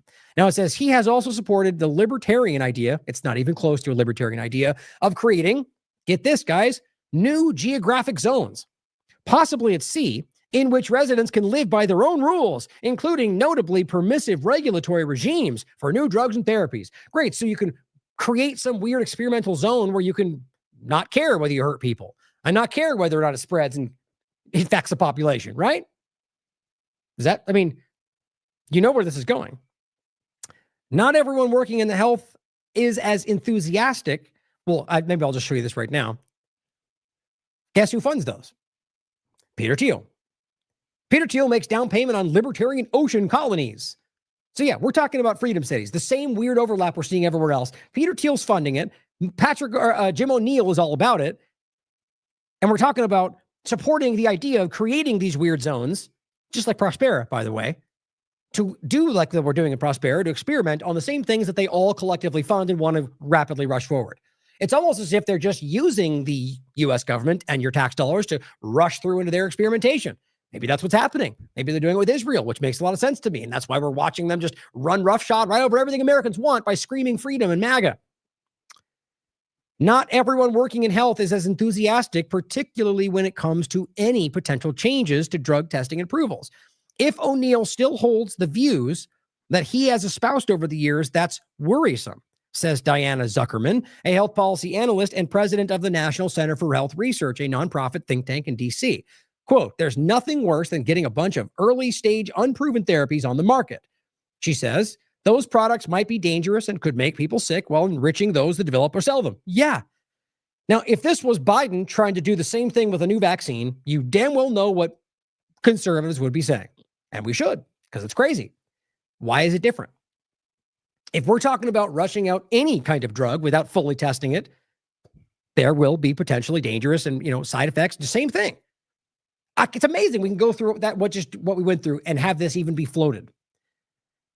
But it says getting things on the market quickly means that everybody becomes a guinea pig. That's not the way those of us who care about health care think. Now, I'm not saying in any way that right now, I think the obvious problem is the institutions themselves, of which RFK and O'Neill are a part right now. But it's not the same as saying literally everybody involved is willfully trying to hurt you. I think that there's a major problem. I think that is the case for some. But overall, What's interesting is I think they're trying to, if we look at it this way, where you have people that are trying to say what they're doing is going to hurt people, and all they do is try to frame it, like focal point, frame it on the vaccine side of it, right? They just don't like that RFK doesn't like vaccines, but that's not even what's happening, guys. He's not doing that. He's promoting them right now. But let's just pretend like that's not true to make this point. That RFK is the one fighting vaccines, and he's the one going, they're going to hurt us with their direction. That will make people then box it out and say, though, they don't like the vaccine stance.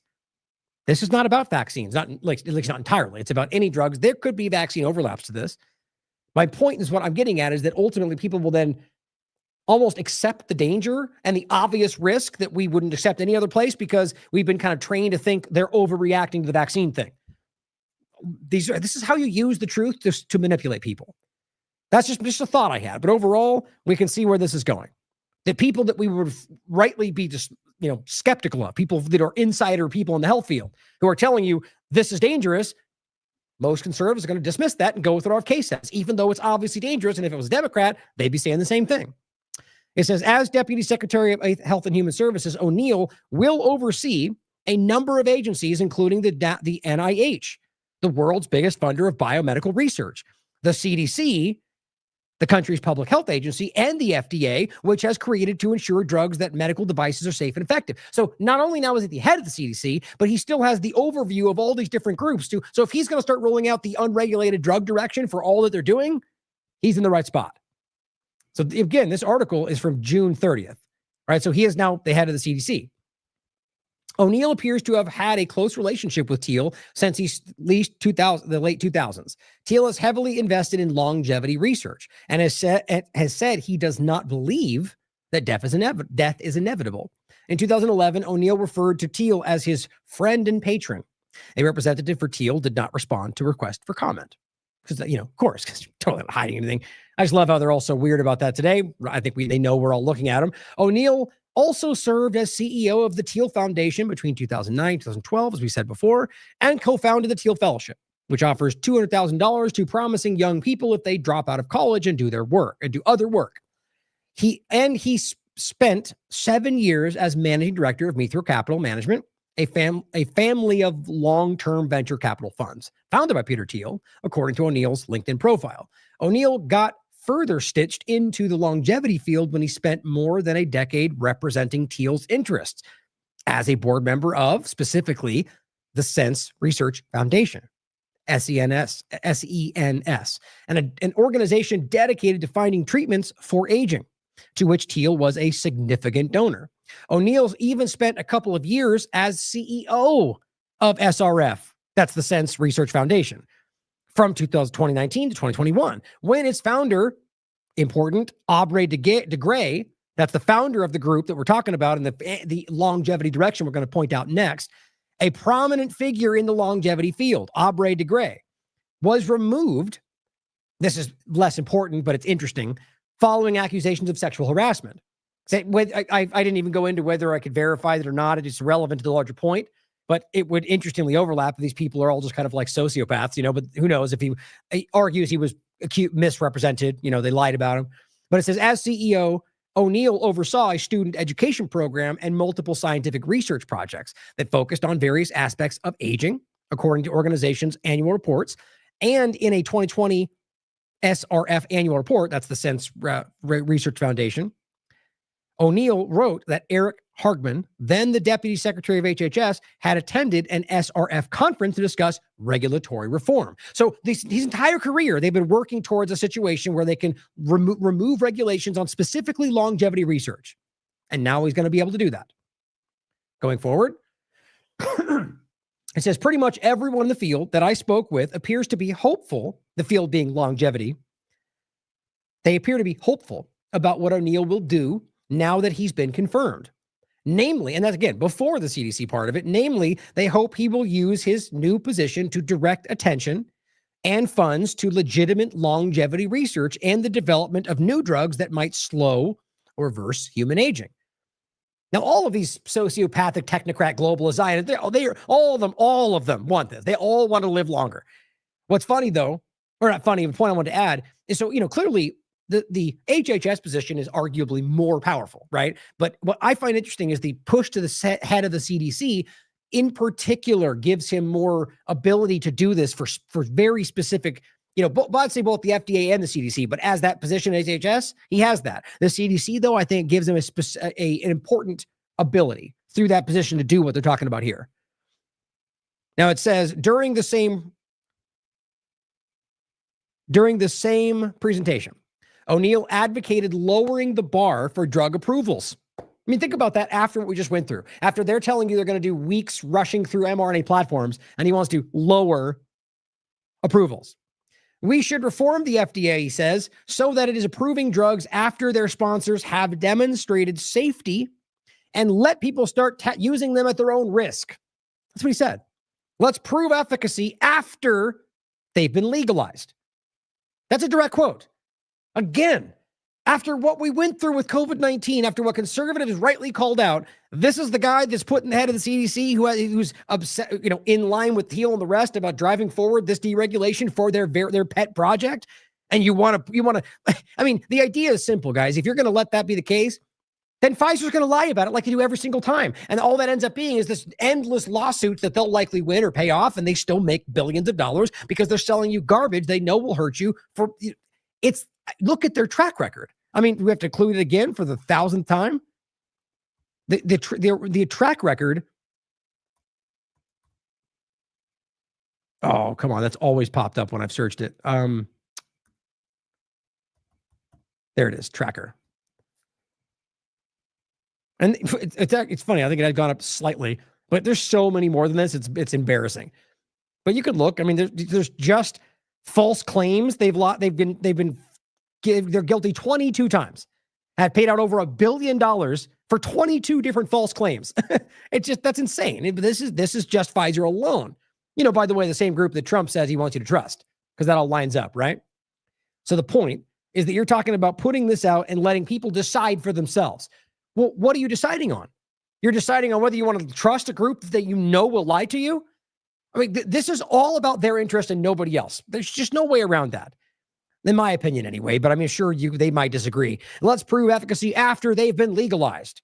And it goes, this sentiment appears to be shared by RFK Jr., which I find insane, baffling. In a recent podcast interview with Gary Brecka, who describes himself as a longevity expert. Clearly, there's a whole lot going on in this direction, doing podcasts about it.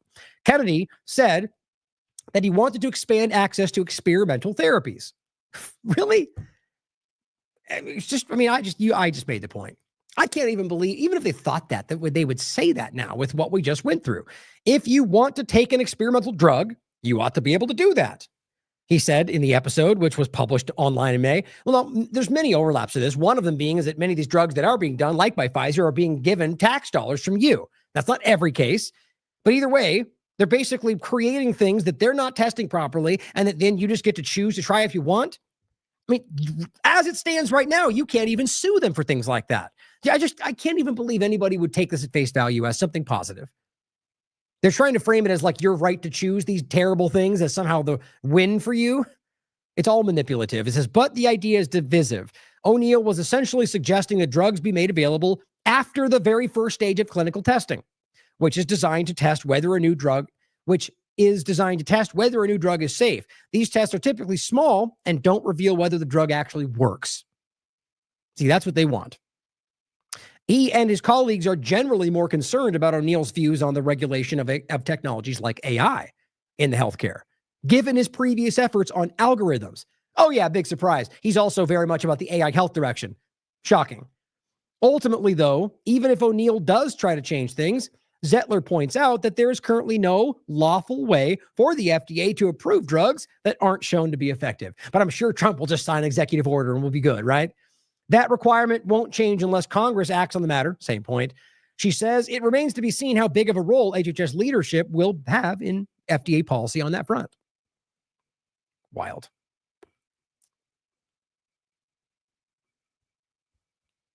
Make sure I went through all of it. Hold on. Make sure I'm not missing something here.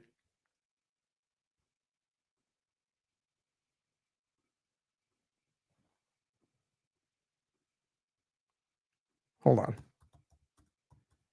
Okay, yeah, that's the right one. That's weird that sorry guys for the delay. I guess I did read that.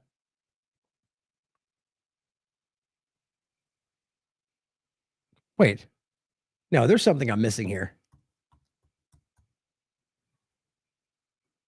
Oh, okay, how did I possibly do that?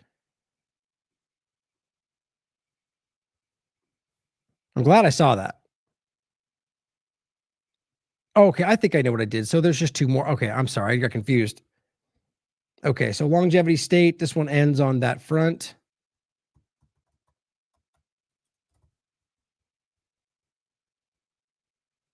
Huh.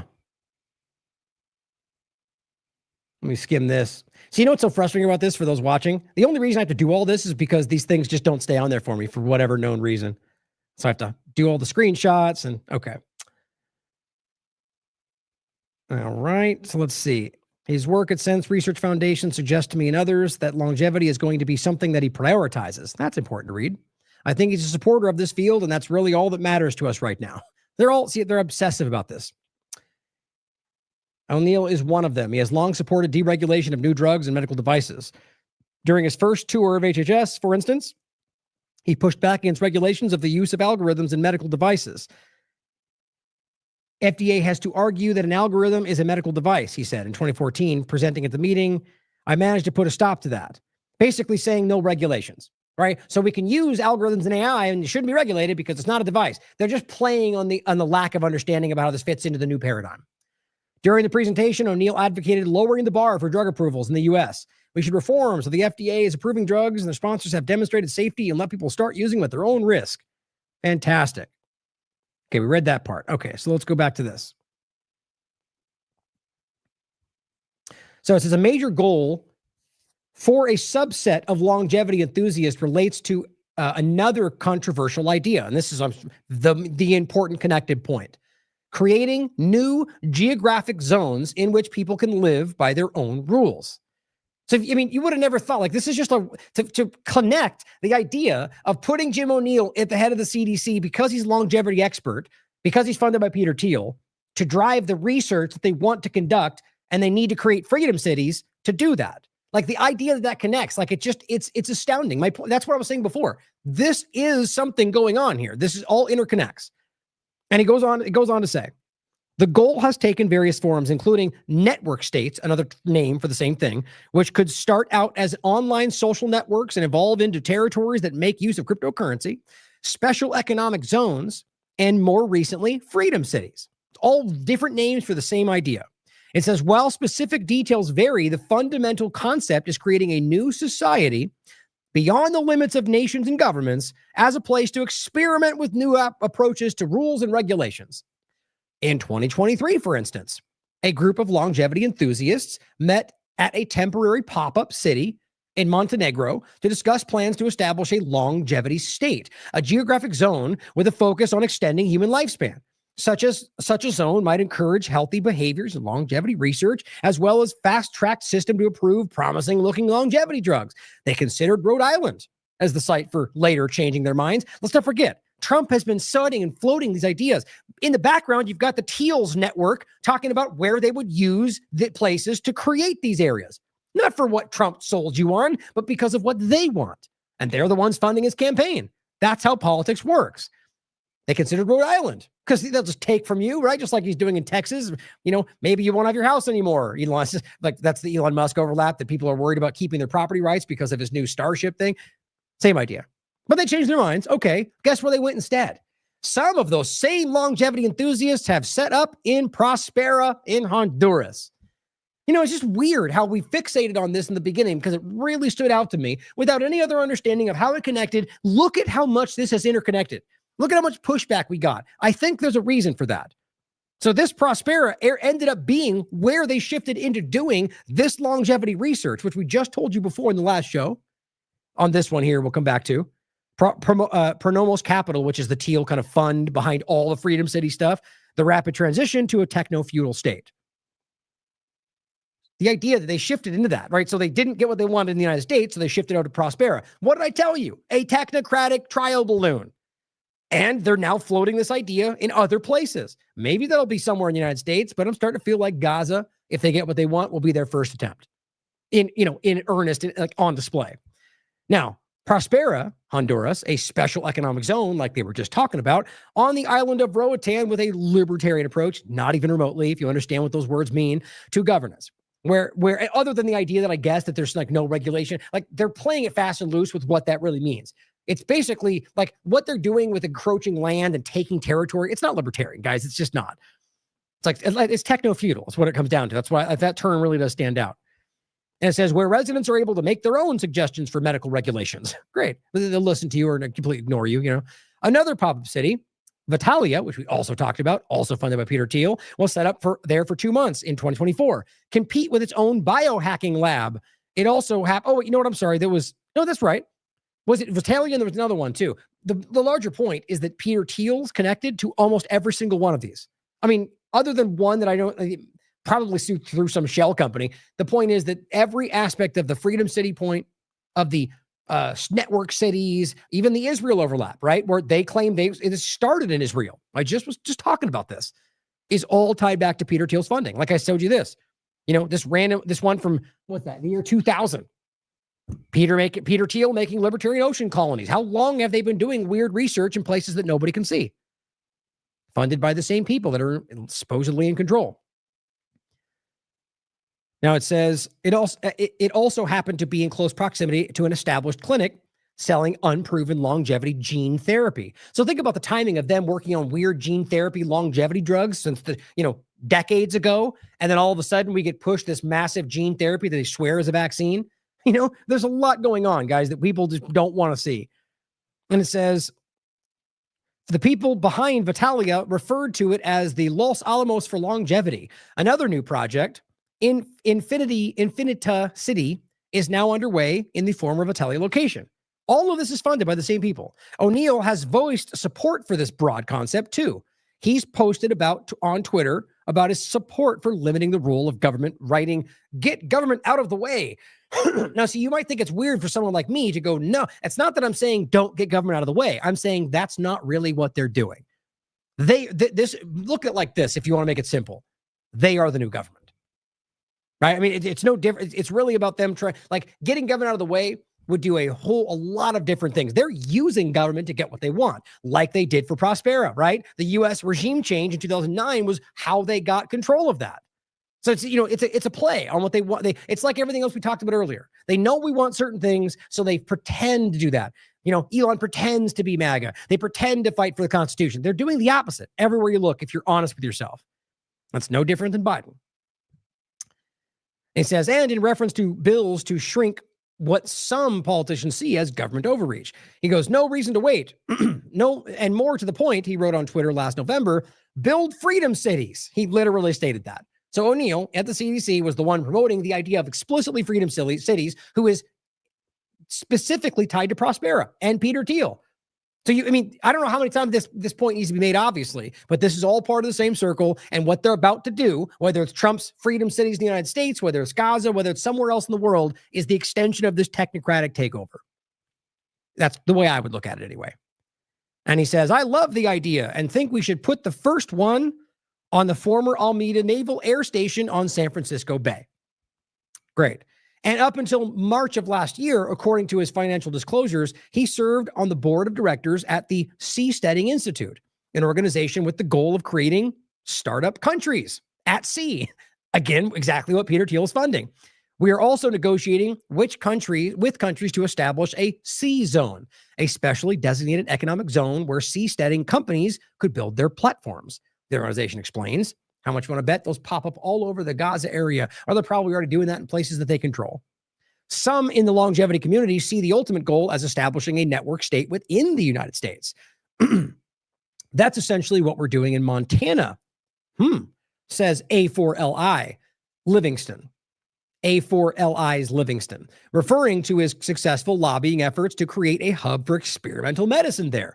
I'd love to hear from some people in Montana what the hell's going on over there. Over the last couple of years, it says the state has expanded right to try laws. So you might see those. It's interesting how things like that, they frame it as something that, sure, you should have the right to test our experimental things that we lie to you about. Freedom. Not the same thing as it might sound. It says, which were originally designed to allow terminally ill individuals to access unproven treatments. Now, obviously, I agree with that. The idea is if you're in a position where you're dying and you have no, this is what I said about cannabis or anything else. They'll say yes, but then they'll stop you from trying cannabis, right? Anything you want to try, if you're on your deathbed, sure, that's a different situation. But the idea that some average person should just decide to try it when they're lying to you about what it really does and how safe it is and whatever else, it's just, that's not the same thing as they're framing it as. And it says, under new state laws, anyone can access such treatments, providing they have been through an initial phase 1 trial as a preliminary safety test. They're just building on this idea of allowing people to try things when they're dying into something like everybody should be able to try anything they want. You know, it's in the sense of what we're putting in front of them that they're lied to about. And it says, we're doing a Freedom City in Montana without calling it a Freedom City, says Livingston. I really want to know about this. Anybody out there? Let me know. I'm really curious about what's going on in Montana. Patrick Friedman, the libertarian founder of the Seasteading Institute, who calls O'Neill a close friend, explains that part of the idea of freedom cities is to create specific industry clusters on federal land in the United States and win regulatory carve-outs that benefit those industries. I mean, this just becomes fascism when you look at what they're doing, with the government involved. I mean, it's what it is. A freedom city for longevity biotech is being discussed. Great. Although he adds that those discussions are still in the very early stages. He says he'd possibly work with O'Neill on changing regulations that are under HHS, but isn't yet certain what that might involve. We're still trying, he says, to research and define the whole program and gather support for it. Some libertarians, include longevity enthusiasts, believe this is their moment to build a new experimental home. Not only do they expect backing from O'Neill, but they believe President Trump has advocated for new economic zones, perhaps dedicated to the support of specific industries that can set their own rules for governance. The notion around so-called freedom cities, it says, with respect to biomedical innovation, just reflects deep misunderstandings of what drug development entails, says Ohio State's Zettler. And this is my point, or same from before, that you may be reflexively, they're presented as like the establishment person.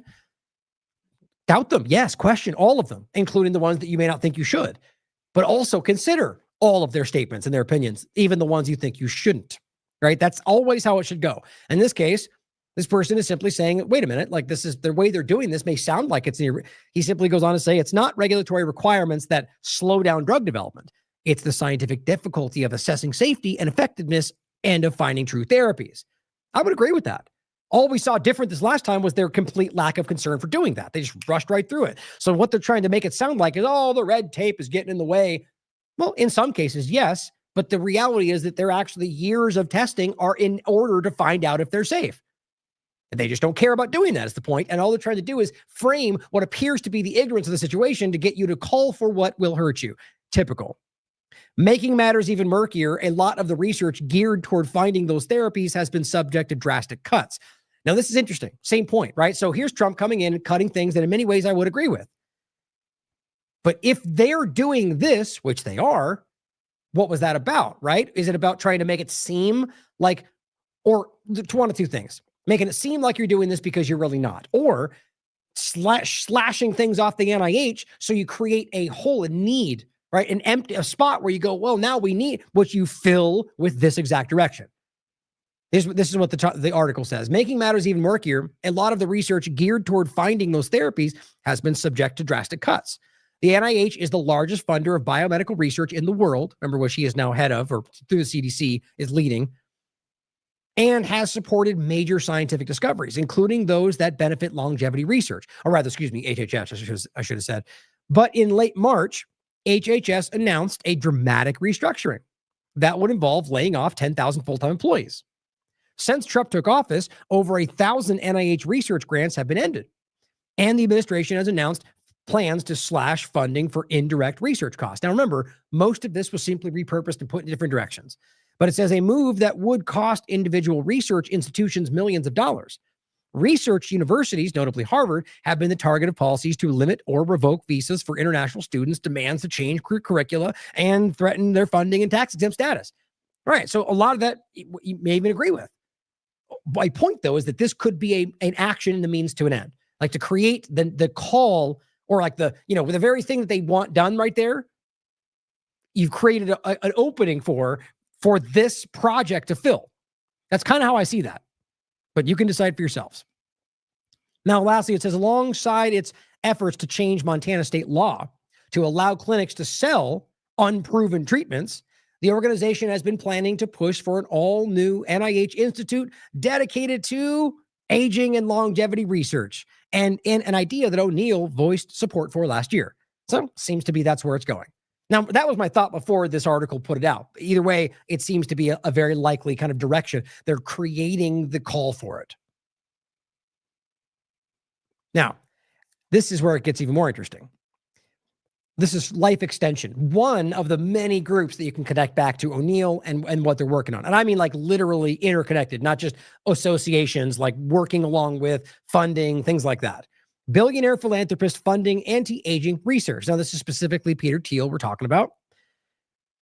It says 40 years ago, Paul Allen and Bill Gates co-founded Microsoft. Today, Allen's net worth is $17.5 billion and Gates' worth is $79.2 billion, the world's highest. Now, it starts with Gates, just to show you, interestingly enough, yet another overlap of Gates and Thiel going in the same direction, both of which are immersed in the current Trump administration. And it says, excuse me, Gates, by contrast, donated a stunning $28 billion, 280 times as much as the person they referenced before, to a foundation that he and his wife control. So that's that whole fake philanthropy. However, his wealthiest of all of the world's charitable foundations, with assets exceeding $42.3 billion, donates almost nothing to initiatives aimed at slowing the fundamental aging process. Out of its total annual budget, about $31 billion, the NIH allocates a mere 3.7% for the government agency charged with studying aging, and they're ultimately going to ramp that up. I promise you that's already happening. Out of that 3.7, the NIH spends 71%, just $819 million on research project grants. And these research projects typically do not focus on lifespan extension. This is all about them pushing us into the direction, like they're going, why aren't we spending more on aging? I'm sure somebody might agree with that, but it's not. See, as always, guys, look back through history. So they're going to use your tax dollars to fund grants in this direction. And then are you actually of the mind this will trickle down to the average people, right? The person working at the gas station is going to be able to live 20 years longer. Come on, it's not going to happen. This will be done for them, especially since it will give them an advantage over everybody else. So it will be guarded carefully, but you'll fund it with your life, your tax dollars, this will be used for them. And I just mean anybody in the inner circle and other governments they work with. This is the worry about the whole bioengineer direction. But they'll frame it as helping you, like everything else. But here, Peter Thiel. PayPal co-founder Peter Thiel funneled several $1 million into longevity research. And it's way more than that, by the way. This was written, where's the date on this again? Date wasn't necessarily, 2015. It was not necessarily important, but it was really just that it's the money they're talking about specific here. But even then, it's way more than this one project. But it goes, his donations are targeted towards funding an organization poised to make the very most of it, such as the Dynamic Sense Research Foundation. Pioneer biomedical gerontologist Aubrey de Grey, who we mentioned before, connected to Jim O'Neill, or rather, he just took over the company that he was running, or the connection there to the companies. Aubrey de Grey, a life extension scientific advisory board member, serves as chief science officer for SENSE, which stands for Strategies for Engineered Negligible Science. How do you say that? Senescence? Yeah, I think senescence, the condition of or process of deteriorating with age. Now it says, Sense research focuses on proposed techniques to rejuvenate the human body with the ambitious long-range goal of reversing biological aging. Thiel explained his Sense donation this way. I believe that de Grey's revolutionary approach to aging research will accelerate longevity, allowing many people alive, and he means people in his inner circle, today to enjoy radically longer and healthier lives. Thiel believes the FDA is too restrictive. Pharmaceutical companies are ridiculously bureaucratic, and it's only a tiny fraction of NIH's spending goes to genuine anti-age research. then NIH grants making decisions are consensus oriented, committee approved, and highly conservative and biased. Yeah, because largely, if you want to believe it goes in the right direction, is to keep people safe. They don't care about that part of it. And obviously, they don't care about that anymore, which is why they're shortening these things in the first place. So it's not going to be a hard sell. It's already happening. With people like O'Neill in place, this is only going to sprint in this direction. They're simply trying, again, it's not the bureaucratic side of it that slows things down. I mean, it adds to it. It is the reality of whether or not they're safe and the difficulty in proving that. Both exist. And I'm not going to pretend the bureaucratic issue in a larger sense is not obviously overwhelming, but they're using our problems to drive in what they want. That's what these people do. So what he's telling you, after we just watch them rubber stamp things and kill a lot of people, is that we need to do more of that because of what he wants. So he's driving. Now you have to genuinely ask yourself whether what happened during COVID was, I mean, they were doing this. They were involved in this last administration and today. How do we know that's not part of it? So, DeGray. It's interesting to me that you can have this guy, DeGray, who is, this is the Transhumanist Party, urges you to sign the Dublin Longevity Declaration. The document was crafted by Aubrey DeGray, the guy who is interconnected with Peter Thiel and Jim O'Neill and now the CDC in the direction they want to go with all of this, is a transhumanist. And so too are the rest of them, guys. They definitely believe that this is where, Thiel's not even hiding it. He wants to live forever. He wants to become something other than human. I just want you to really take a second and absorb that these are the people who are at the highest levels of power. And I honestly think they've simply hijacked what we want, what we ask for, what we go through to drive in their personal agenda. If not, I've been testing on you the entire time. I think that's super important. This is from October 2023 from the transhumanistparty.org. And this is important to look through, by the way, for the different people involved and what's going on, but they're all interconnected with this and goes back to the highest levels of people that are currently in your government. And again, Mr. Links, thank you for pointing this stuff out, simply says in a speech in 2014, which we already showed you in the article, O'Neill suggested drug effectiveness could be established after they hit the market. Make sense of all that for me.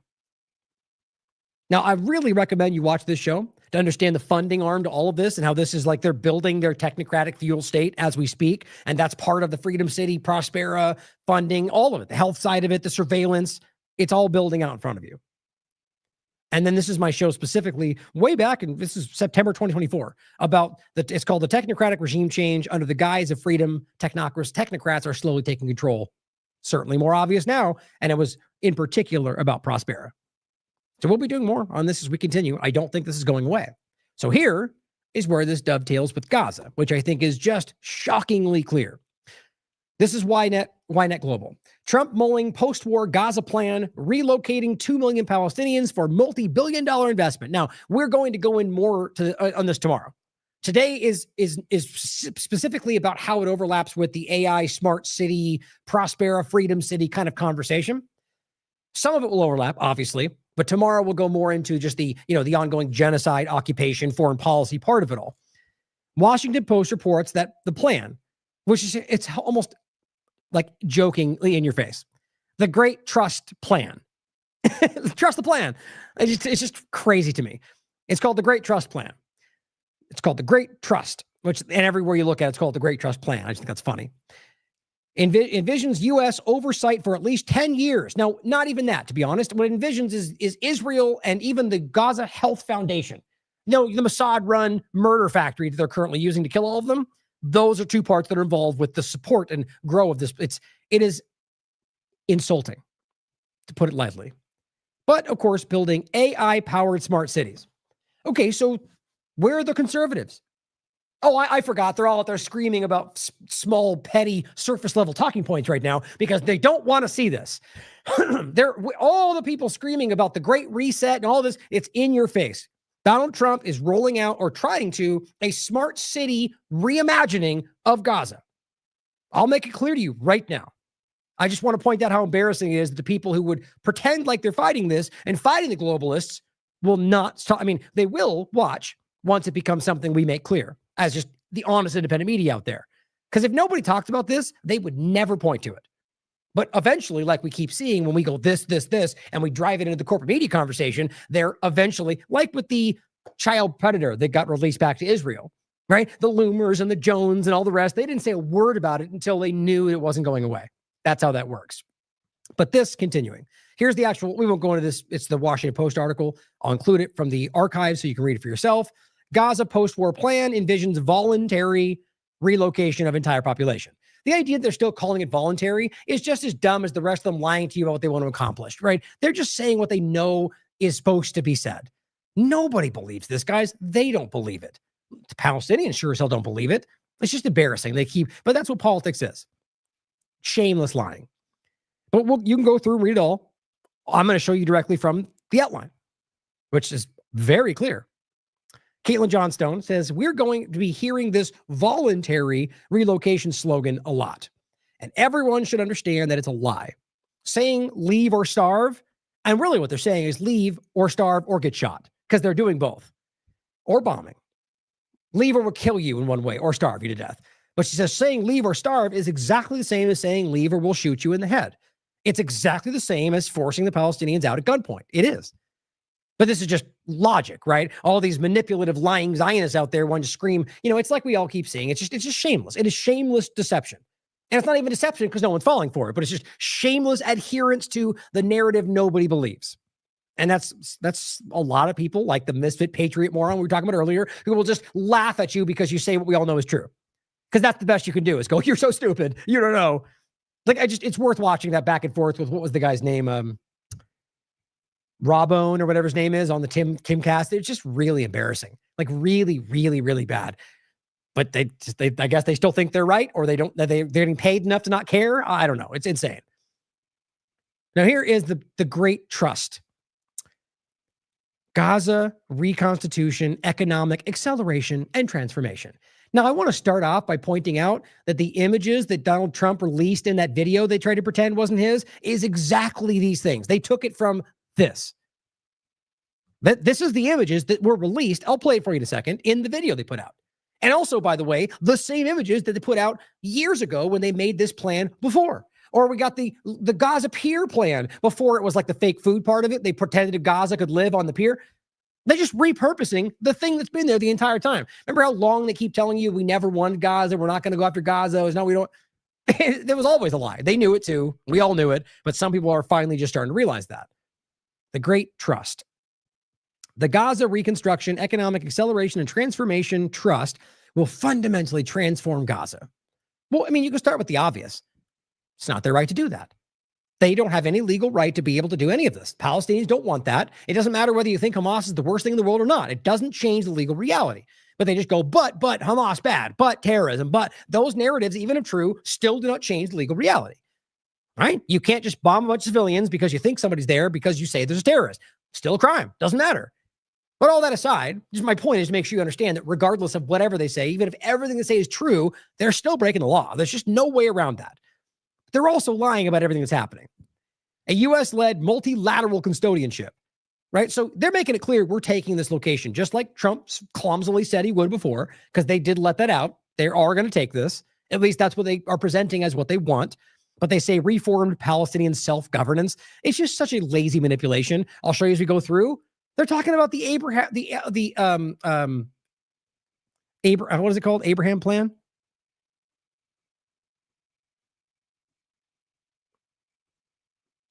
The Abraham Accords, excuse me. We'll come back to that.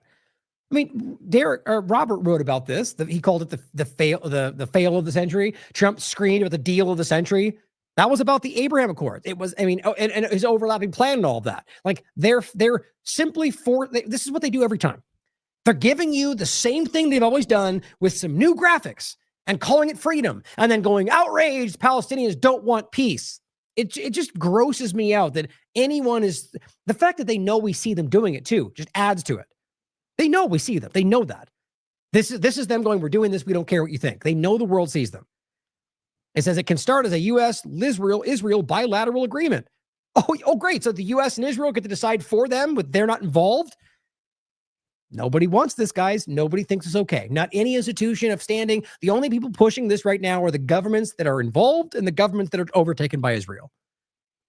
Taking control from Israel to the United States once Hamas is disarmed. Oh, just disarmed? So it's okay they still live there? Nope, can't happen. So at what point do you acknowledge that they're never going to remove Hamas unless they completely ethnically cleanse the area? Oh, I guess that's right. That's what they're doing. All they're doing is simply removing everybody out, killing who they want, and you're going to pretend that somehow you're going to disarm these people. We're talking about a new location, you guys. Disarmed. Like this is chosen language so they can try to sidestep the worst parts of this, even though this is insane on its face. Up to $100 billion in investment. Also, they're making lots and lots of money if they do this, which is really what it comes down to. Guess what? Including 10 mega construction projects. 10 mega projects? Doesn't that what comes to mind? A part that I left off. While campaigning for the presidency in 2023, Trump floated what seemed like a similar idea. It is the same idea. That's not even a secret at this point. It's same funding, same people, same locations, the funding overlap of the research. But what he said, we should hold a contest to charter up to 10 new cities. Interesting overlap. Maybe that's not what they mean. Could just be one, but interesting. Innovative funding model based on land trust and tokenization. It's exactly what it sounds like. We're going to show you right from the AI city, digital IDs, digital money. Where are all the conservatives? Call it out. I mean, can you imagine this happening? I mean, get ready, Montana, right? Get ready, Rhode Island, all the places they're floating with or anywhere else. This is what's coming. Because this is the same overlapping plan. This is what we're talking about. And this is not my opinion, by the way. If you look at what they're discussing for the futuristic cities and area, that's what it talks about. It talks about AI power discussion, talks about AI surveillance, talks about digital IDs, all of it. And that's like Prospera, Peter Thiel, separate from Freedom Cities. But we know it's the same people, same funding. And that's what this is. You see, financial return on investment. Imagine trying to discuss a return on investment for what you're claiming is a plan to save people. Just, these people are so transparently disgusting. Okay. Now, this is important to look at. How long have they been coveting this location? For pipelines, for what's the word for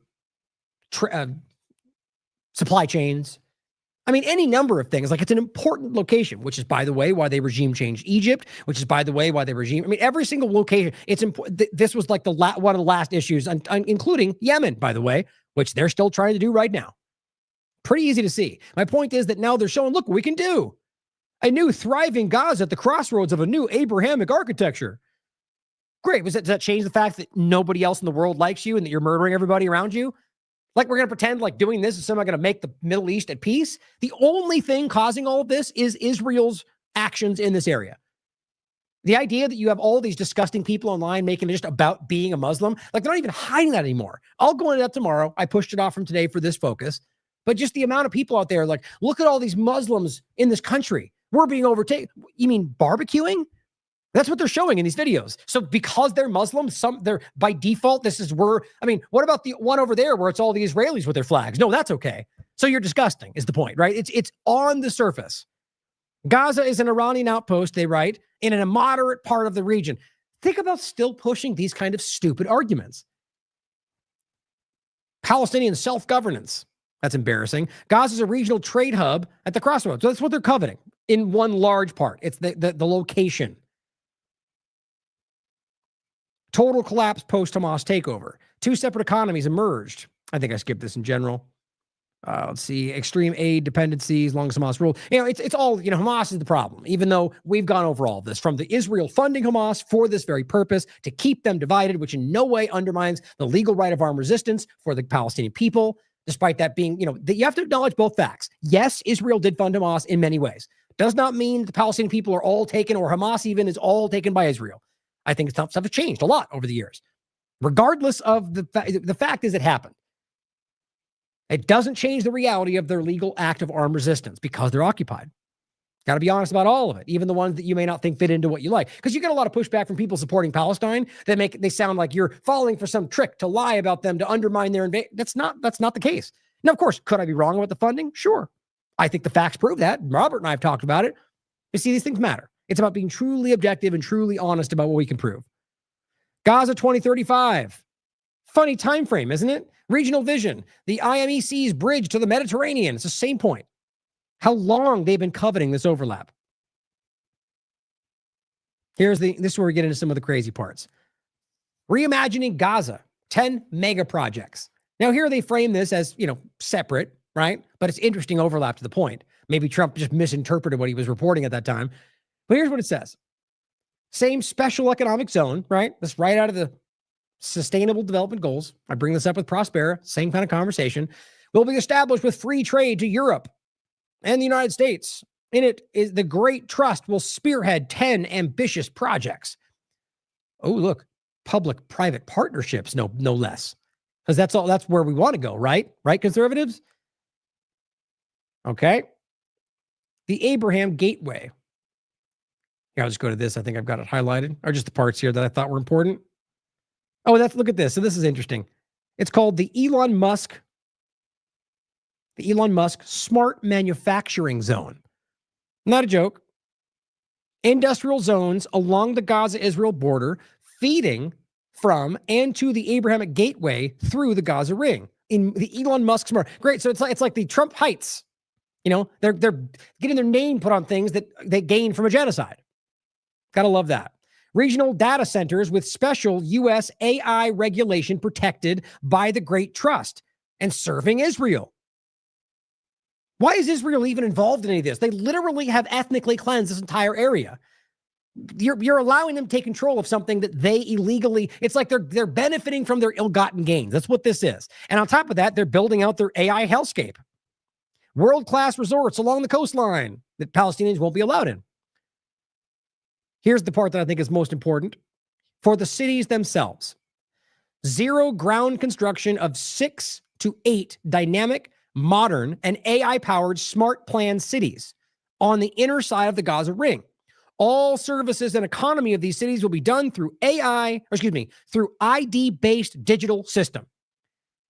How long have we told you this? Even the Gaza Riviera, Gaza Smart City was something we floated. I'm not even remotely claiming that was the first person to say it, but that was something I pointed to that somebody out there floated for the first time well before we could prove it was going in this direction because people recognized that's where it was going. ID-based digital system. That's what they're pushing on all of us. 6 to 8 different AI-powered smart cities. This is the Great Reset, reimagining, starting with Gaza. It's what this is. I think that was it there in general. Continuing. Gaza's urban design, fostering stability and quality of life. I think there was one point there. Maybe not. It says, I remember there's something that stood out here. This plan aims to address one of Gaza's ongoing insurgency's root causes, its urban design.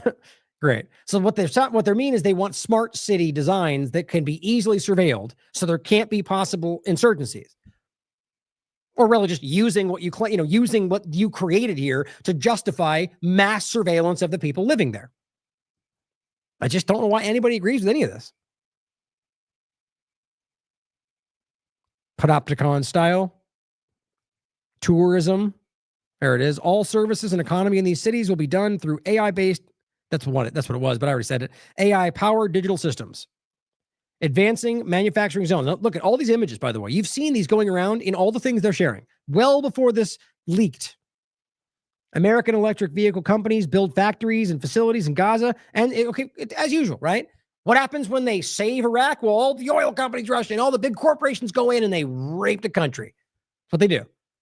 So you're going to come in and you're going to build your electric vehicle companies, but isn't that what the conservatives were fighting after Elon pushed aside, especially right now? They're all bad, even Tesla. But now we're going to build them everywhere. Like, how do you not see this as hypocritical to what they're talking about?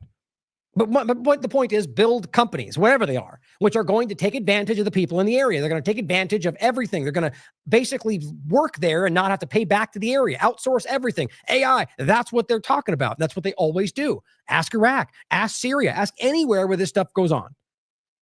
Minerals and materials shipped from outside, assembled into batteries, guard, blah, blah, blah.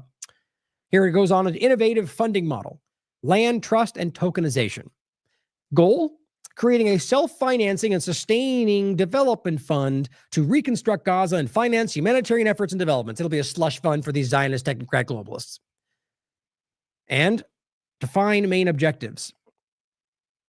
Oh, that wasn't the wall right here. Define digital asset implications, terms, and conditions.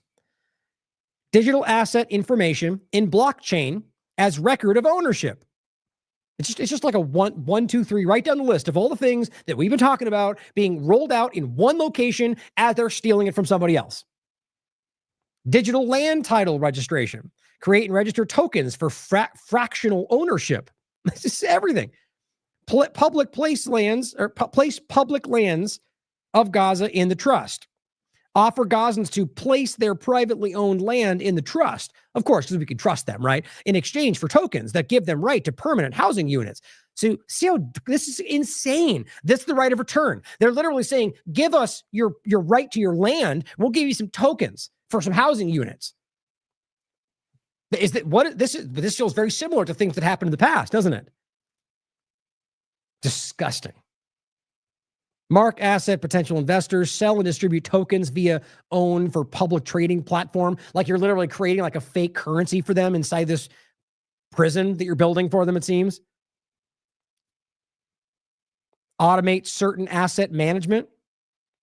Land parcels aggravated, prepared for redevelopment. Enable Gazans to redeem their tokens for ownership of rebuilt residences. Gosh, this makes my skin crawl. Like if this was somewhere new for people that wanted to go there on their own accord, totally different. The fact that you're doing this with these people after what they've gone through and then telling them to give up what they own to give back fake. I mean, it is just not a word enough to describe this. These are horrible, horrible people. And now, like I've always said, not only are they the worst in the world, but they want you to praise them for what they're doing, which makes them the worst. Not just murdering, but want to be praised for their murder as if they're heroes. Enable secondary trading of tokens. Record all token transactions on the blockchain. Surveillable money, digital IDs, every single part of it. Oh, but by the way, they also still won't own anything, but they'll be happy. Yeah, what a coincidence. Governance framework, a custodianship, right? So basically, they'll take control. And if you're good, we might allow you to have it back, but not really. We'll never do that. That's what we're talking about. Under the Abraham Accords. It's the same conversation we've always had about, they're doing the same things. They're trying to frame it as something else, guys.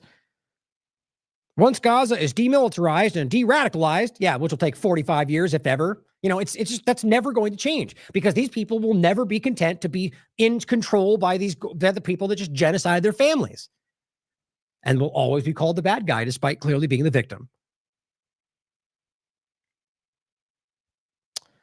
Hybrid security framework, self-funded force gradually building local capacity. Same point. It's all the same point. Effective Hamas-free aid delivery. Guess who's going to be doing the aid delivery, guys? The Mossad-funded murder campaign. The Gaza Humanitarian Foundation. It's not a joke. Effective Hamas-free aid delivery. So everyone in the world, other than the people involved, have called this out, including IDF members, including people on the international teams, including veterans from the United States military, have said they're deliberately, gleefully murdering children, starving, shooting people in the head. But let's make them the champion behind this, right? This is my point, guys. They know we see this. They don't care. They're relying on their screaming morons online to make you think that this is what everybody wants.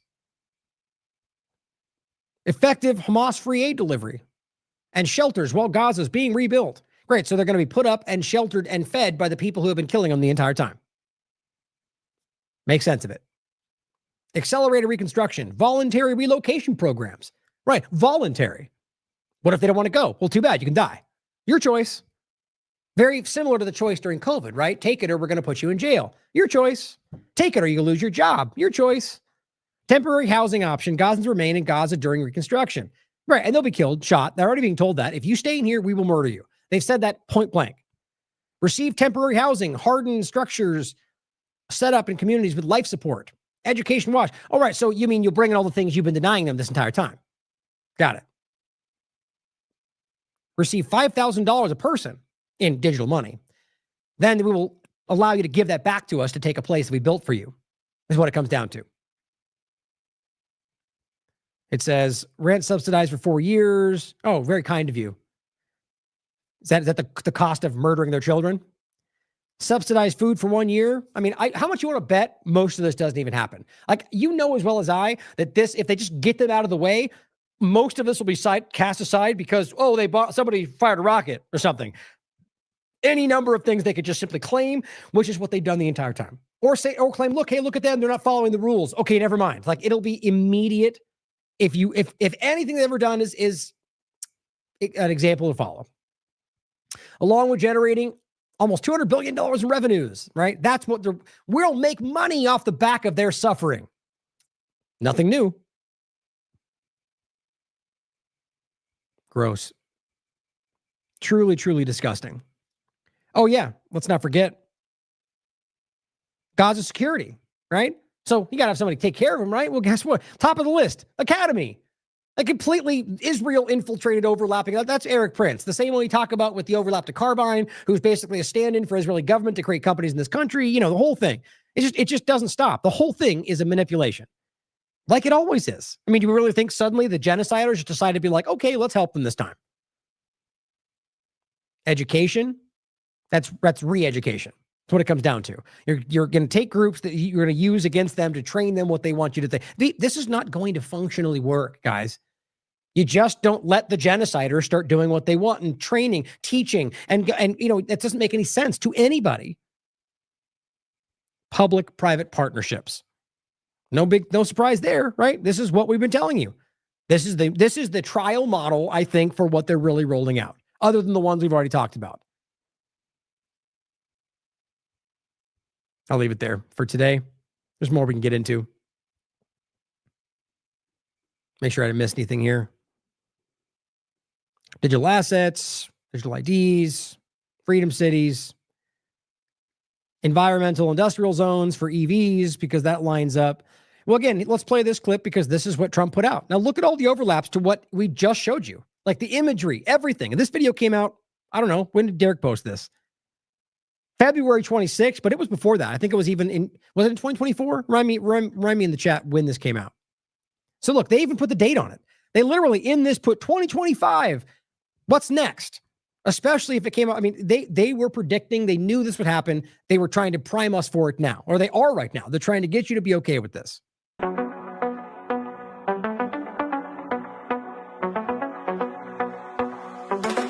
Donald's coming to set you free, bringing the light for all Notice in the background. to All the see. images. No more tunnels, no more They're fear. Trump Gaza Women with beards, because that lines up with the image, right? It does when you really understand where it's all going. is finally here. Trump Gaza shining bright. Right there. Same shot. Golden future, a brand new light. Feast and dance, the deal is done. Trump Gaza, number one. Yeah. Trump Gaza, shining bright. Golden future, a brand new light. Feast and dance, the deal is done. Trump Gaza, number one. That's all it took. Make Trump look like the hero. He'll eat it up. I honestly think that's how easy it is. Make Trump look, stroke his ego. He'll do whatever you want.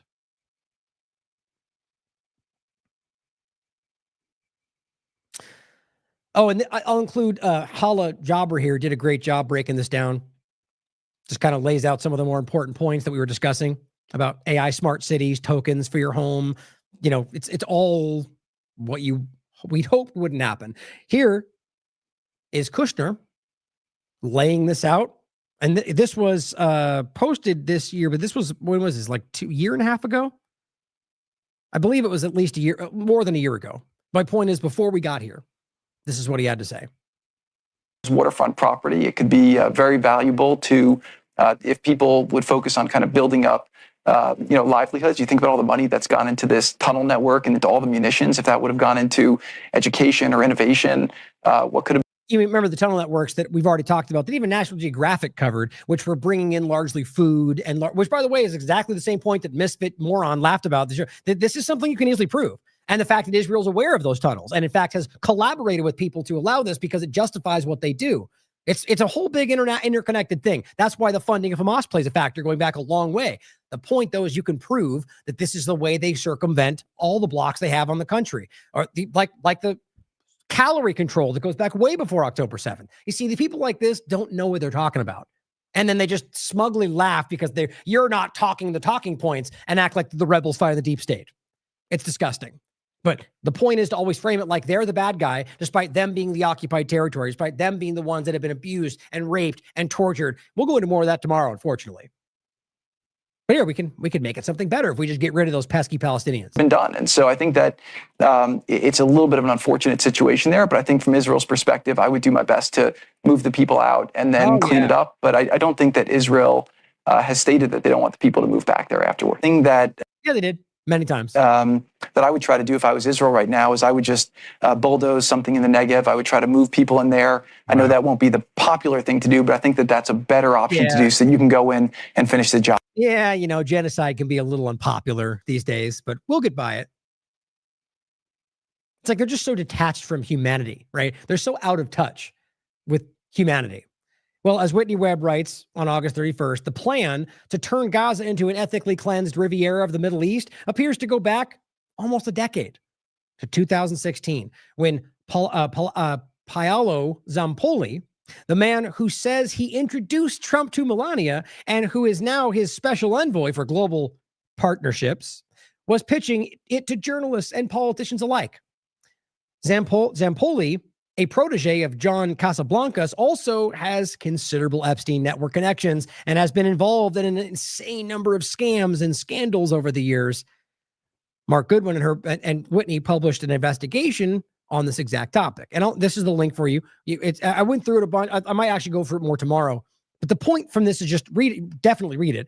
But the idea is a focus on him and his scams and different things to overlap with. The point is that this is the guy that basically presented this plan.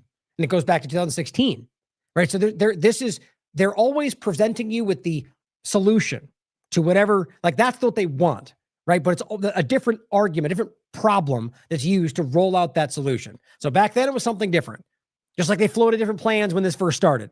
And then that peer turned into like a feed them instead. It's all they will use whatever they can. The obvious point, guys, is this ties back to a much larger plan about something much more. It's much more than just how we solve this problem with the Palestinians as they look at it. This is something bigger. And they're simply, and see, I think this is what I was saying a while back. Who knows for sure, but something tells me that Israel, they clearly just want to kill these people as the government. But I think they've wormed their way into like a leading role in all of this technocratic shift because they recognize that's where the world was going and probably will be the reason they fail. I hope so. So I argue without Israel being involved in all this, what they're trying to accomplish would be much, much harder to see. So maybe they did shoot themselves in the feet with October 7th and whatever else they allowed and did afterward.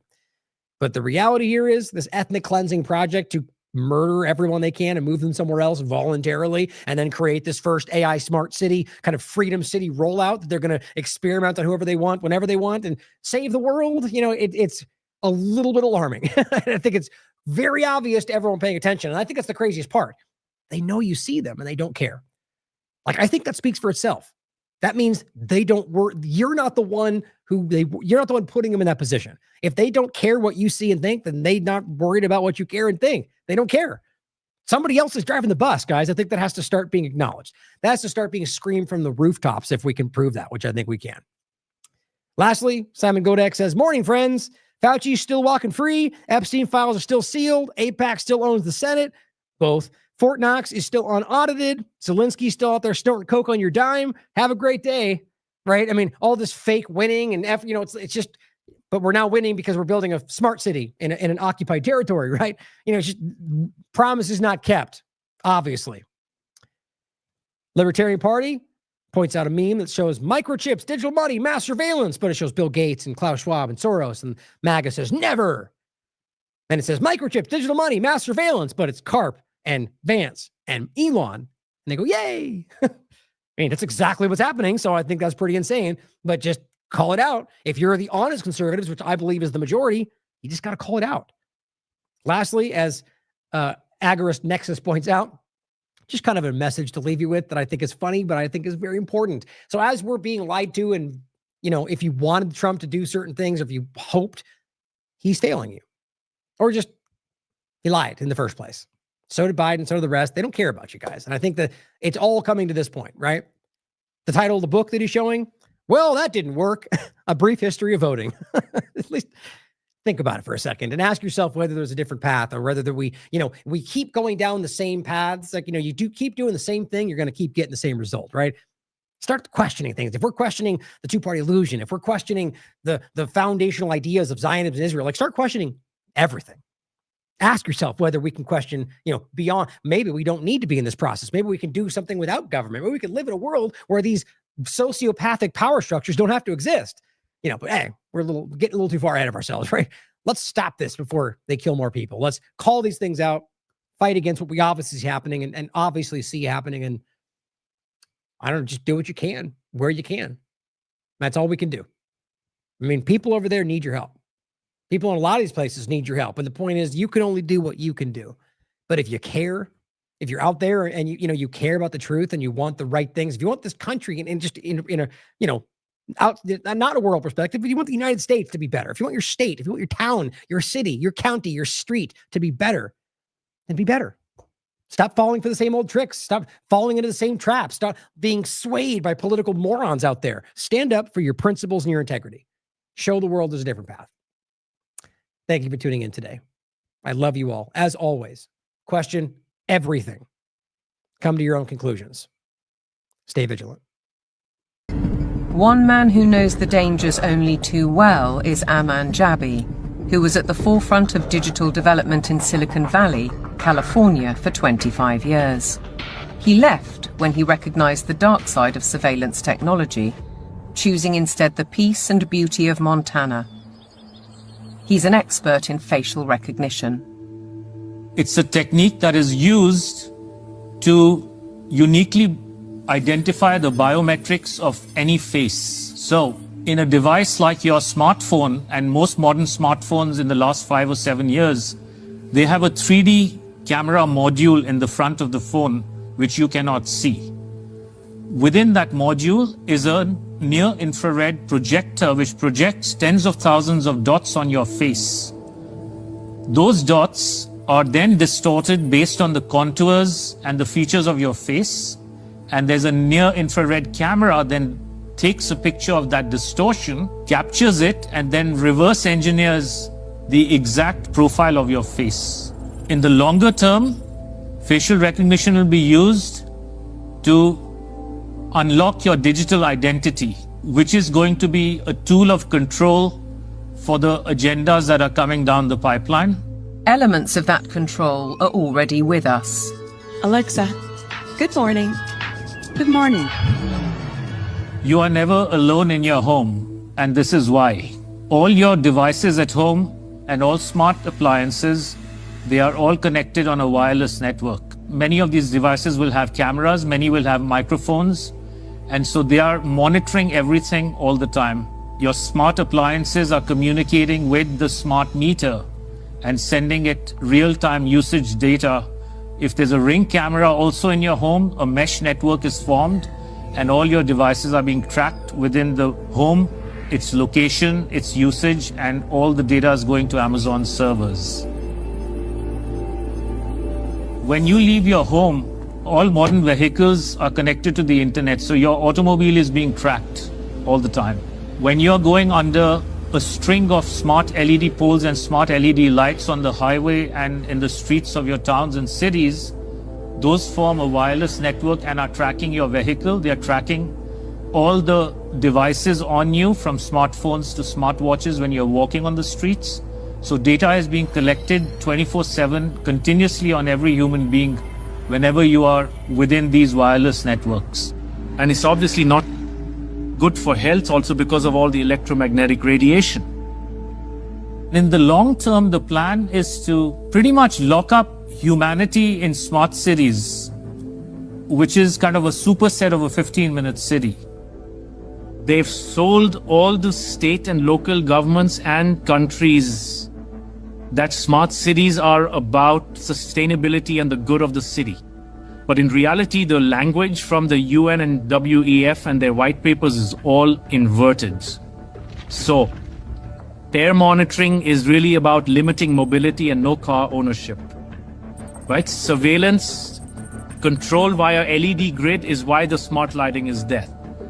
Water management is about water rationing, noise pollution is about speech surveillance, traffic monitoring is about limiting mobility, and then, of course, energy conservation is all about rationing heat, electricity, and gasoline.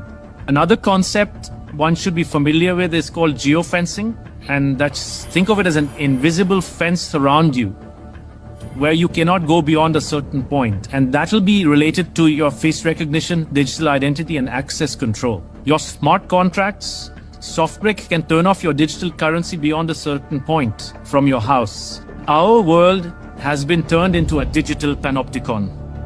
That means you can be monitored, analyzed, managed, and monetized. Surveillance capitalists are already making billions of dollars selling our information to big corporations, because this kind of detailed knowledge enables them to predict and influence our behavior.